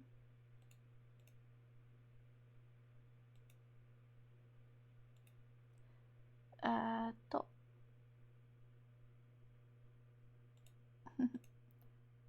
well, there is the outcome of today's stream. Thank you everybody for coming. I'm glad you could. I'm glad I could stream again. Really sorry about taking such a long break. I was kind of sick. But I've been doing better now, so hopefully I can come back and start again. I really hope I can. That's the plan. So for reals this time. Hopefully expect more stuff in the future. No, thank you. It happens. I'm just happy to see you again. I'm just happy to see you again too. I know it's corny, but I am. It means a lot. Hello. Welcome. Oh, it went off the screen. I'm done. We just finished trading all of the anime and the 3 manga that I watched in 2023. We're just trapped in a long 4 hours. Got to nerd out for very long.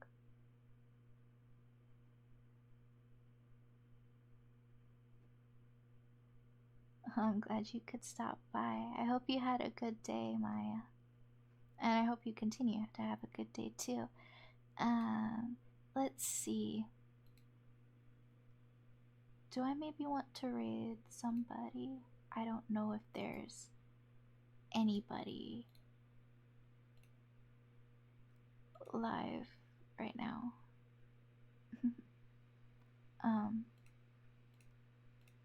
But yeah, no, thank you everybody for coming.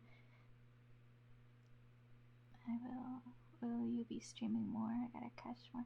Yes, I am hoping to stream more. I've got some ideas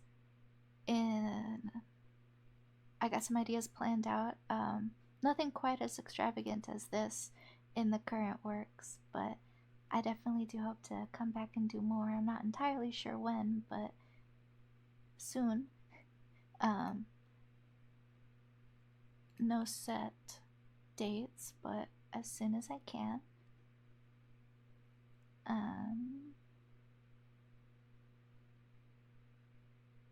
Raid. Let's see who is raidable.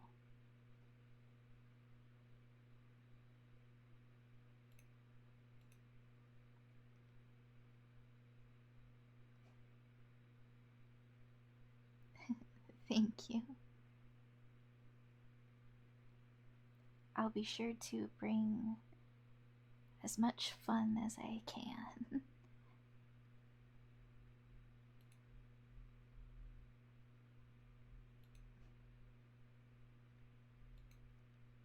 Will do, Deaki. Aw, dang. The Wi-Fi is being slow.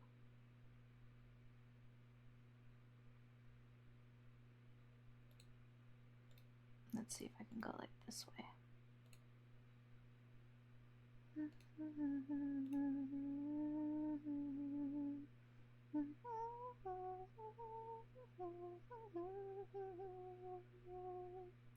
Oh, Arky is alive. I think I want to go raid him. That would be fun. Let's see if I can get it to work.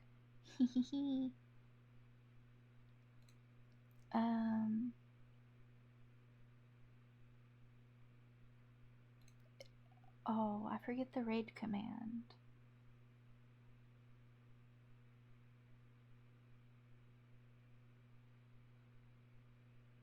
Let's see. Raid. Not Shadow Legends.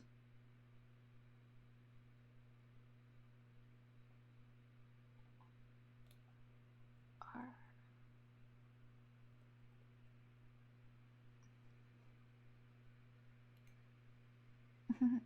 Um, but yeah, so if you've learned anything from this stream, I hope it's that I know too much about shows and stories. Um, I hope you all have a very good rest of your day. I hope you have had a fun time. Um, I hope to see you again if I can, or if not, I hope you do well. Regardless, I don't really have a raid message or anything, but we're gonna be raiding a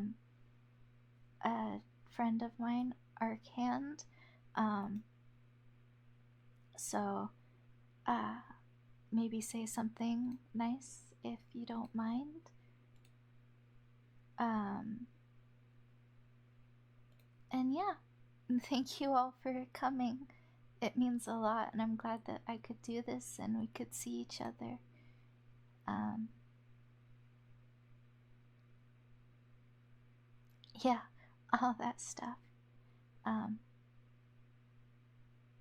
thank you. See ya.